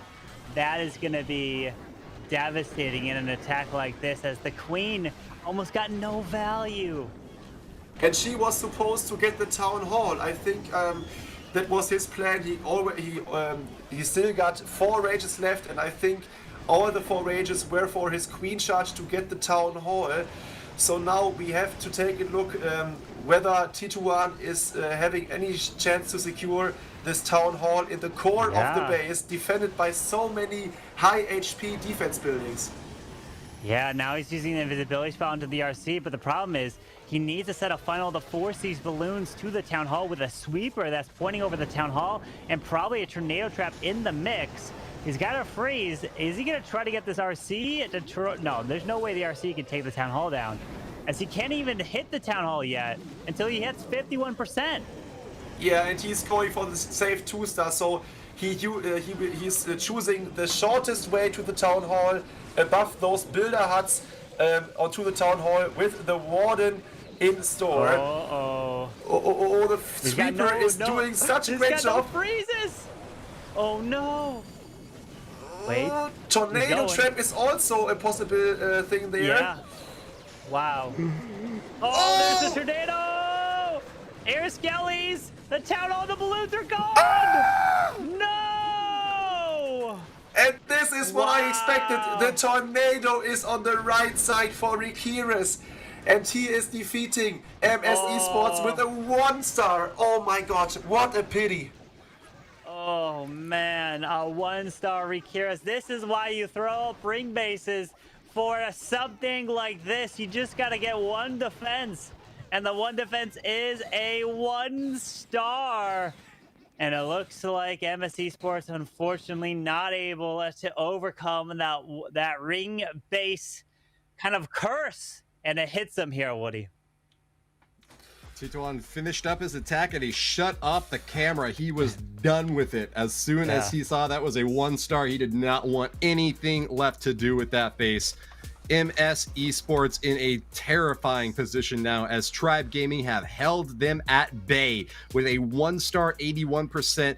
Those ring bases are so tricky to take down, and you really need a perfect entry or else you can get a very terrifying finish as we just saw there.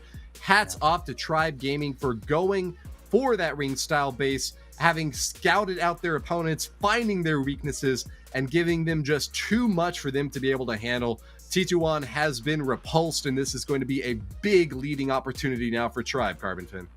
It is. It's a huge opportunity for them, and if they triple again, they're going to be seemingly walking away with this one. As we've seen other matches with 1-stars, and teams have had opportunities, have won, so it's not over. Don't count the MS Esports out just yet, as Nebrax is going to come in with the 8 E-Dragons. Nebrax has converted completely to a mass E-Dragon attacker, and he's been dominating with them, Colin. Yeah, for sure. Normally, he were the guy who always played Suilalo at every single base, but nowadays he thought, or he recognized that E-Dragons are so strong, and he switched to E-Dragons, and now we see him going in on a ring base style, where the sweepers are both targeting those E-Dragons, or could target those E-Dragons, and he's not zapping one of them. So let's check out whether this E-Dragons can push towards the core or not.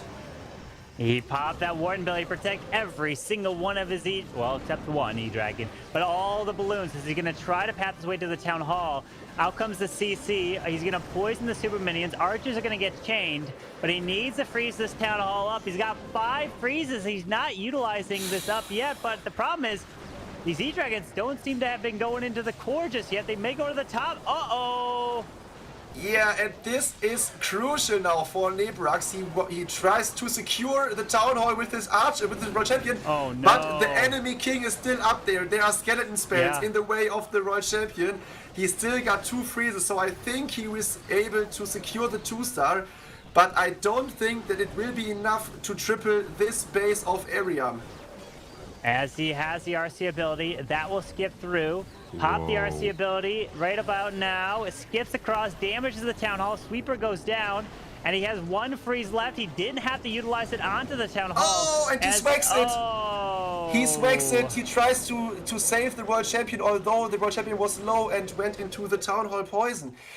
So now Nebrax on the last day of this round robin, he's losing his perfect streak. No. With the last attack, unfortunately, that is heartbreaking. It is heartbreaking indeed. Can he get to a 90% here? As they will be up by 1, right? So he didn't triple, and it is indeed a 90%. And they'll be up by 5-4 here. And if they fail again and MS Esports comes away with a triple, then the war can then completely switch around and MS Esports has a chance to come back, Woody. Yeah, this is a very strong attack. 2 stars and 90%. By almost any absolute metric, we would be happy with that sort of performance, especially when you just pulled off a 1-star defense. But this is actually Tribe Gaming's second worst attack of the entire season, only just barely clipping over that 2-star 86% that you mentioned earlier, Carbon Fin. So with this, Nebrax misses, as Kali mentioned, the perfection that he was seeking in this Pro Series, and gives a little tiny bit of chance to MS Esports to maybe get this thing back in the win column after all. I mean, they're behind a star and they're behind 9% destruction, but we've seen comebacks from much more than that. So looking forward to seeing the rest of this war, because it's not quite over yet, is it, Kali? No, it's not. So yeah, MS Esports still have the chance to come back. I'm curious to see the next base of Tribe Gaming. So maybe they are sticking to this style of base, the ring base. Yeah, and Alec is live. It is another ring base. All walls are open, so charging is really, really difficult, and that is what MS Esports loves to do. So yeah, Tribe Gaming wants to trick MS Esports company. It looks like they're drawing indeed here, as this is such a toxic base, as it's open wall compartment to try to get the pathing through with a single jump spell. As the Warden's going to walk to grab this air defense. This ground expo may lock onto the Warden, and it does. So watch out, as they will be on the Warden forever unless he freezes it. As he's going to drop the Ice Golem, Super Witches. Time is always an issue when you deal with Super Witches.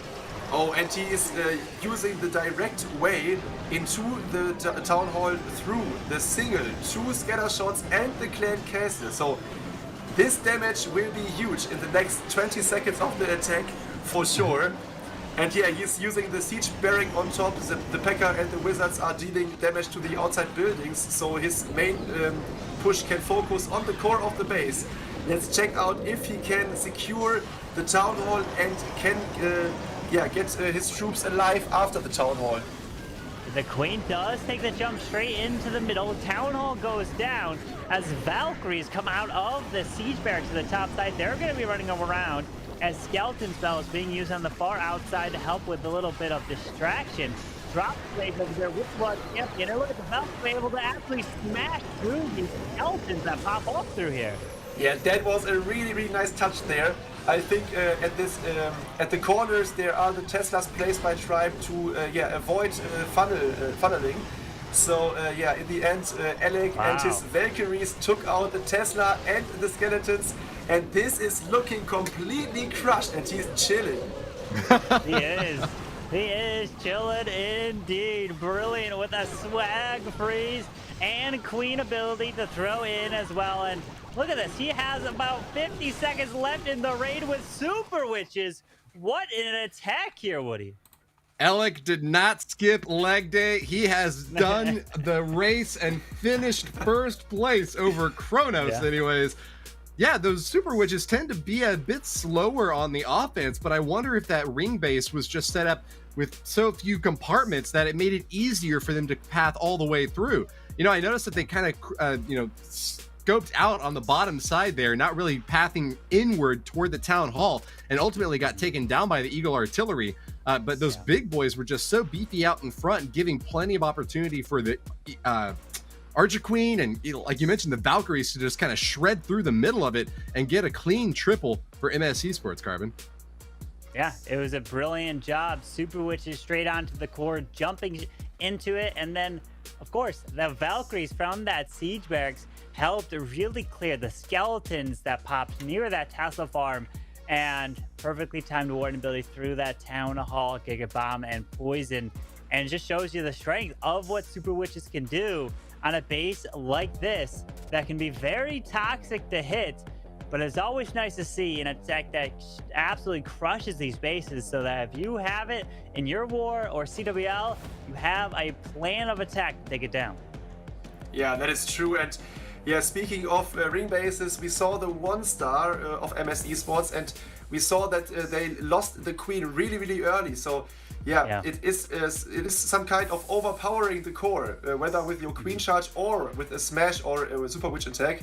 So if you are not sure with a charge, stick to the smash or the Super Witches to overcome this ring bases. Well, with a good, strong hit from MSC Sports, there's the chance now to get this back in the tied column. If only they can get a defense, but can they do it again? Trying to go up against Chronos, another perfect striker, and keep him down at 2, Carbon.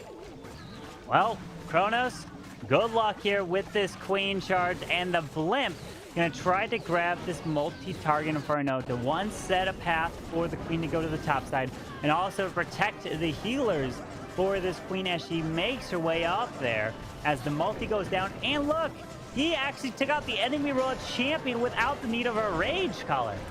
That is incredible. So this blimp value was insane. His Queen takes out the whole Tesla farm directly in the beginning of the hit. So I would suggest that Chronos is really happy about this start of his attack. So he brought a jump spell. We saw today a couple of Queen charges with jump spells because of the Queen pathing is not that easy nowadays due to some funneling issues at some bases. But yeah, Chronos is making sure that his Queen will get the Town Hall and he can start his Dragon Riders into the Eagle Artillery. Yeah, with a jump, let's see, does lure out the Lava Hound now, so it's going to be a little annoying. But luckily, this Queen is out of range of that single target Inferno as these Dragon Riders, World Champion, come into the Eagle, so he's investing everything on this Queen to charge her way into the Town Hall. Yeah, and the Dragon Riders are really, really strong. The Warden ability is delayed. The King comes in from 6 o'clock to get into the scanner compartment and to tank there as well. Now the Warden gets popped when the head attack goes for the Queen. One Dragon Rider is dealing with the core multi and the Queen is jumping to the Town Hall. And this attack is quite too perfect. It's close to perfect. Incredible job here by Chronos. I think nothing can stop him with one freeze left and an invis spell. This base is crushed again. Chronos is the one who goes perfect off Tribe Gaming in this season. GG. Chronos on another level, going 7-4-7, not failing a single attack here in the snap to keep the 1-star advantage. What a brilliant attack for Chronos of Tribe Gaming, and it was a crushing Queen charge. And it was incredible to see the value he got with the Blimp, and then just pathing that Queen perfectly straight into the core to grab that Town Hall, Woody. Right, you are, Carnathan, and it really goes worth repeating again, especially right after you see another one of your teammates fall and miss that perfect series. To get a 3rd star for 7 times in a row. Chronos is among the best in the league, right up there alongside Hawk, who was able to do the same and can really claim that MVP spot decisively on this Tribe Gaming lineup. This is going to leave them once again ahead of MS Esports with an 8 to 7 star score and only 2 attacks left for MS Esports to try to get back up and ahead. But let's bring, guys, let's bring back the focus to the competition around the 4th place. So Tompinai needs the victory of MS Esports to advance. But just right now, Aphelion Esports is really, really happy that Tribe Gaming is performing that OP, Kamil. Yeah, they are performing just on another level. It's incredible to see what they're doing in this competition against some of the best teams in the world. And it's just crazy to think that you could go undefeated against them and just put up just incredible star counts. And I mean, they have to be kind of the favorite coming out of this after what they've done here. As now Cynthia, look at this. He's not going in with hogs. He's coming in with E-Dragons here. Wow, that is not what I expected. I just changed my shirt to my Hog Rider MC shirt, but now Zinti is coming in with the E-Dragons against this type of ring base of Exorcist. Let's check out if Zinti, who's still perfect, can triple this one with E-Drags, Kamil. Oh, he has the early Warden ability. The E-Dragons have chained their way through on the left and right side, kind of setting their own funnel. They go straight into the Town Hall in the middle as he wants to continue to drop rages for these E-Dragons and take it down. Whoa, and those E-Dragons are crushing the Town Hall completely. not mention it that they are taking out the multi-Infernos behind as well. Wait, his blimp! He hasn't even used it yet! Whoa, he didn't plan something for it maybe. Maybe just for the last building. Let's check out what Zinti has in store for us. But this attack is crushing. Don't do it, Zinti. He's gonna swag his clan castle and even the siege machine. And so, okay, he used the queen ability, but it was not needed. Wow, GG to Zinti. What an incredible E-Dragon attack. And this is the perfect hit rate for Zinti. Zinti, Chronos, Hawk, and Yo-Yo 23, the all-star perfect performers in the Snapdragon Pro Series. These 4 attackers have had 7 hits and 7 triples, and what an overwhelming, dominant, incredible, I don't have the right adjectives to like convey the like massive victory of being able to swag an entire CC deployment. Yeah. Huge job there for MS Esports to keep up the pace against Tribe Gaming despite a tough 1-star in their second strike. Yeah, to think that E-Dragon attacks, it's insane. I've talked about it before where E-Dragon attacks are the one attack where you can swag your world champion. You can now swag a clan castle. You can swag so many different things. It's just incredible. If you get the perfect chains with those E-Drags through all those buildings and defenses, it just guts these bases, Colin. Yeah, and although MS Esports had a 1-star, they are still in a position to win. If Tribe only 2 stars now, they are tied up on stars. So it is incredibly close, and as I mentioned, Tompinai Tristella is watching. They need the victory of MS Esports, and Aphelion Esports is hoping for triples of Tribe Gaming. Yeah. So yeah, let's check out the next attack. I guess Fluxy and Exosist are still left for Tribe Gaming. So yeah, let's see whether they can pull up 3 stars and give Aphelion Esports the 4th spot in the league, or if MS Esports can avoid another fail and go perfect to defeat Tribe Gaming. My goodness, it was incredible just to see how quick the attack was and just how much he swagged. It's just every time Cynthia attacks, I'm just mind blown. Well, get ready for another mind-blowing hit from Ricx with a big strike coming in now. He's got a 99.3 average destruction. Can he get another triple out there to stay ahead of MS Esports? Yeah, and I was wrong. Exosist already tripled, so it is Ricx and Fluxy who are left for Tribe Gaming. And Ricx is live with a Zep Lalo attack, with a safe blimp for the Town Hall and Zeps for the single IT, which worked really well, Kamil. Yeah, it's got a lot of value there. So now this queen, once she deals with this hound, drops a second additional poison spell. So once the hound pops, and notice how he dropped the poison on top of his own queen, because that's how you take out a lava hound when it pops, because it pops and it will surround your queen. So perfectly placed. And look at the queen's health. No worries here. The unicorn will be able to heal her back up as he needs to drop the king to tank for this queen, as he's going to try to path her in towards the scatter shot. There it is. Wall break down perfectly. As this he also is going to find a Tussa farm, so that's going to be incredible value too. Yeah, or it will stop his hero dive there, but I don't know. Let's hope for Ricx that he can overwhelm this compartment. And look at the deployment bar. He's still got 1 wall breaker left, so he will target the elixir storage in front of the multi-inferno to give even more value to his heroes. And now he's during his hero dive, he's starting his Lalo into the Eagle Artillery to don't lose too much time there. This is incredible value from his heroes. Like, Ricx, how do you do a queen charge without healers? Like, this is literally what it is. It's a queen charge without healers. It's just incredible what he can do, the value he can get. He can use the Warden Eternal Tome to protect the queen, protect the balloons, but there's still a little bit left on this backside as he drops hits the water ability and pairs it up with a haste. Yeah, because of his Zap spells for the single IT, he didn't bring that many spells for his Lalon with him. And now he's trying to get the base done with his queen from the hero dive, which survives. Who survives? Incredible stuff here by Ricx. And the queen.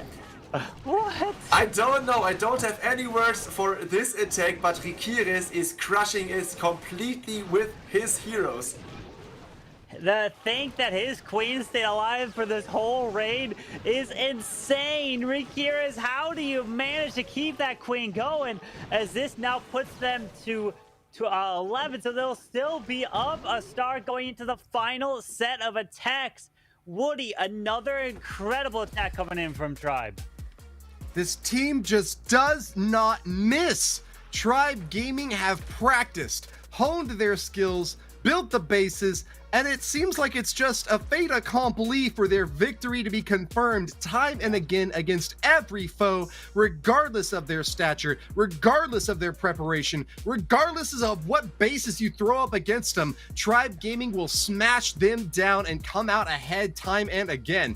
I hope that I'm not speaking too soon, because although they are ahead by a star, the war is not yet over. If MS Esports can manage to get a triple and defend in their final round, they could get that percentage tiebreaker win. But it all seems like Tribe Gaming's war to lose at this point, Kala. Yeah, indeed. But let's check out the replay again of Ricx. This attack was incredibly strong. This hero dive, his queen survived from 2 o'clock. She dealt with the CC and finished the base after one round through it at like 4 o'clock. I don't know exactly how he did it, but this was incredible. Wow. But let's check out the next attack of MS Esports, Kamil. Yeah, we are going into the final attack for MS Esports here, and yet another ring base being thrown in from Tribe, as Ariam's going to come in with that Blizzard, trying to get this blimp to go all the way into the core by that Town Hall. And here we go. He lands early with the Invis. Here's the Rage. And he's trying to clear all this down with 2 more invisibility spells to utilize. Yeah, and I think he's scared of giant bombs in front of the Town Hall, but there are no giant bombs, so he's lucky that he isn't get baited. There's one, but it's too late. The Town Hall is down, and now he can lure the CC into a corner and kill it outside of the damage with his queen.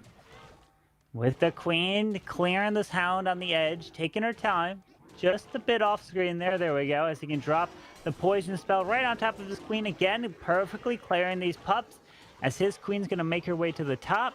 Town Hall's down. So now it just becomes easy lull around as long as this warden can protect all the loons. As the Royal Champ's going to help even more with 2 more super wall breakers. The value from his heroes is going to be pretty crazy here. Yeah, that's for sure. And look at the pathing, which is left at 6 o'clock for his Laloon. Every single defense building is inside the second layer, so beside the cannon and Achto at 6, but this pathing is OP for his Lalu, and look at his heroes. There's still 1 Ice Golem tanking for his queen. I don't know exactly why he brought 2 Lava Hounds with him. I think 1 and 10 loons will be enough for the rest of the base. Oh, and he's starting the Lalu right in front of his queen, so she should survive as long as the queen of Ricx. As we have the Warden going to be able to protect maybe Headhunters that he has to deploy. Hounds flying all the way across the base. The Royal Champ, wait, the enemy Royal Champ ended up dying off here. Is he going to pop the Warden Eternal Tome? And this is crushed with 3 freezes, 3 hastes to use. At this point, it just seems like he just wants to swag it all.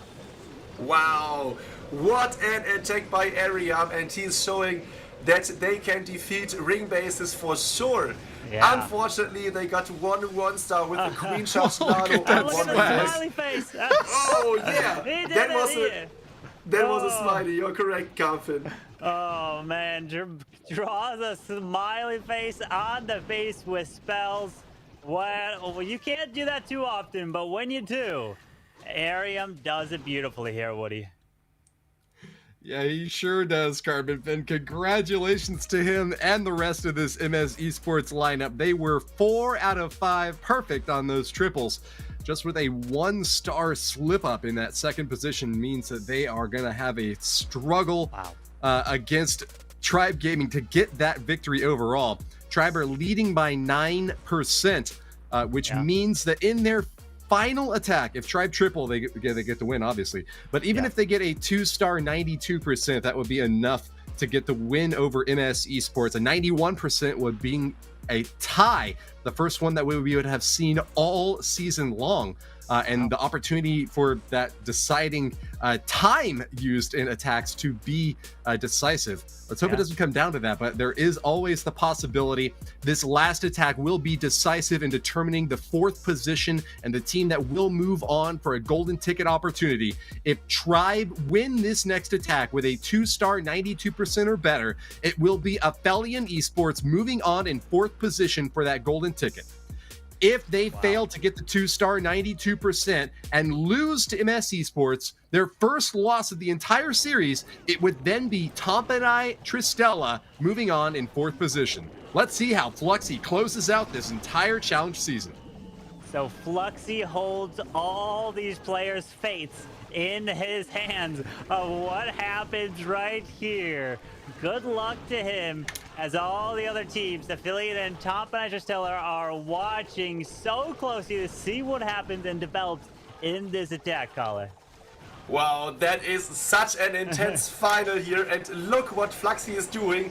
He's charging a diamond base from the top, and the town hall is all the way down at 6 o'clock. So he's going in all or nothing here.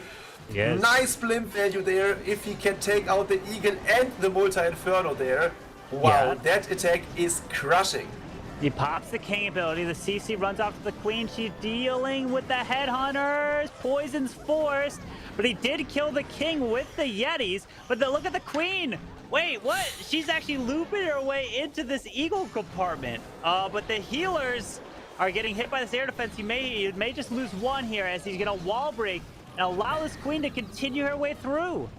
Wow, that wall break was insane. The Queen is getting out of the core compartment and is crushing into the scattershots in the core. He's funneling his Queen into the CC compartment where she can reach the last scattershot as well. And he's now lallowing the town hall with a free spell onto it. Yeah, with the rage onto the town hall. There's the red air bomb. All the red air bombs by the town hall were pulled by, I think it was a hound that kind of tried to fly across, as this was a brilliant, look at all these loops left. The Queen is charging her way straight through the core now, and this is a crushing attack from Fluxy.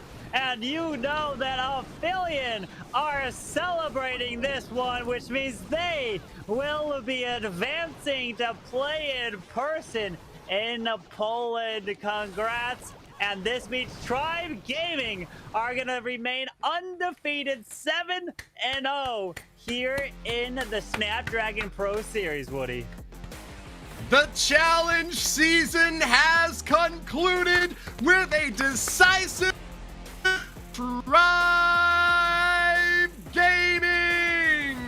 Hashtag Tribe win and an undefeated run against the other 7 best teams in the European and MENA region. Congratulations also due to Strut Gaming on a 6-1 superb run, only losing to the undefeated top dog.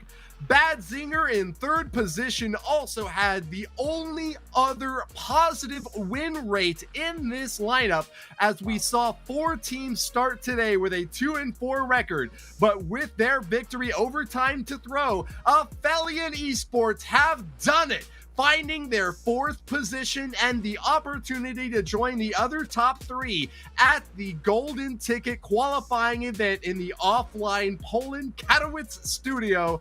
We would love to thank you all for tuning into these wars and seeing them to the end. We have had so much fun casting them, and I am pleased to say thank you once again to Lady B, Carbon Fin, and Eve Kala for being your casters of this series and seeing us to the last match. Guys, thanks so much for casting that one. You did an amazing job. Carbon Fin, what are your thoughts right now? Man, it was a pleasure to be able to cast all this with you guys here over all of this. And just to think that Tribe Gaming going undefeated, 7-0, that's the biggest thing that is in my mind of how impressive that is. And then Aphelion just making it is wow. And not even with a winning record, Colin. Yeah, that is incredible. Such an intense ending. The last day of this round robin had everything in store we hoped for. So such nice matches, and in the end we had the difficulty that we needed the score of the last match to decide whether Tompinai Stellar is advancing or Aphelion Esports. So really intense, and I'm very thankful that I'm part of it here as a caster. Respect to all of you main casters, especially you both helped me a lot, but also Lady B did a great job over the season. If you are not used to it, it's really hard to get it done. So much respect for your job, guys, and thanks for having me to ESL and Supercell. Well, the meat and potatoes have been finished off, and there's only dessert left. We have a Master Series leading up for this Snapdragon Pro Series, and hope that you will stay tuned to this channel in the coming weeks to find out more details about how the top 4 will be moving on. Once again, those will be Tribe Gaming, Strut, Badzinger, and Aphelion Esports advancing to the Mobile Challenge Finals. Aphelion Esports, though they had fewer stars overall than Tompinai Tristella, won the head-to-head match against their foes, and that is why Aphelion Esports will be advancing in the number 4 spot. Down toward the bottom, MS Esports was triumphant over Time to Throw in their own head-to-head, and so MS Esports will claim 6th place, while Throw have 7th place, leaving out RVNT in 8th place with 92 stars. More stars total than some of the teams that are going on to the Challenge Finals. Just goes to show you how important those individual matchups are. Tribe Gaming with 99 stars. Such a killer showing, guys. 99 stars, one away from perfection. Or not perfection, but like 100. Like that triple digits to think of, just like that's the mark you want to be. But granted, they're 7-0. They went undefeated, not even losing a single match. And man, it was a pleasure to watch all these teams play. Yeah, and I'm really looking forward for the offline event, the first offline event since years, and the teams will be such a great show there. I'm really looking forward for this event, and once again, thanks to all the viewers here in the chat. I saw some comments during the stream. Incredible that everyone is hired up here from the ESL squad to watch that amazing matches here. And I'm really pleased that I'm part of it. Thank you. Well, we want to thank once more Snapdragon for sponsoring this event. The Snapdragon Elite Gaming team gave us the support necessary to put on the Snapdragon Pro Series and launch us into the Mobile Challenge Finals, which will be taking place in a few short weeks. We hope that you will stay subscribed to this channel and continue to watch as the other regions round out their matches too. North America and India will be joining the European region finalists for an opportunity to get that golden ticket and move on to the $1 million Clash of Clans World Championship at Clash Fest at the end of the year. Thank you so much to everyone who tuned in and enjoyed the matches here. Big thanks to the teams who put it all on the line, competing in this awesome series for that $50,000 prize pool, the bulk of which goes to the top for Tribe Gaming, earning that $20,000. I'm Woody, casting alongside Carbon Fin and Eve Kala today. Thanks for bearing with my potato Wi-Fi, and we hope that you'll give more thanks to Supercell and the rest of the squad who put together this show from ESL. We really appreciate everyone who was involved in the production of this. More great stuff coming up shortly. Thanks again for tuning in. Make sure to follow us on social media and use that hashtag Snapdragon Pro Series. Anything you want to say about the event, and we'll keep that conversation going. This is not the end of the Snapdragon Pro Series, but the challenge season is now over. We hope to see you all again soon for the future matches that are coming up. And until then, clash on.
The Snapdragon Pro Series is brought to you by Snapdragon Elite Gaming, Monster Energy, and DHL.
Scenario, win, win, win, win, yeah, we on a roll.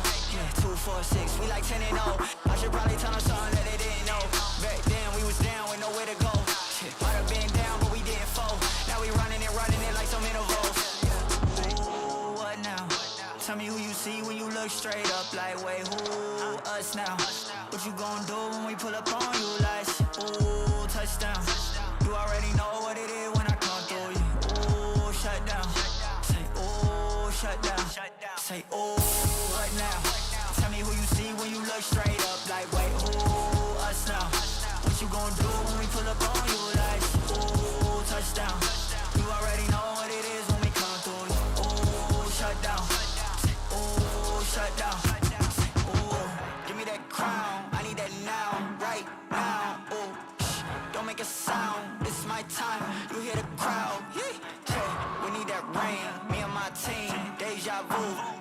dream. We done all seen 100 times over back when we was just teens. Now we going dumb, told them we the one. They would count us out, now we counting up the funds. Now without a doubt, they be throwing up the ones. Like they was always rapping, now believe them if you want.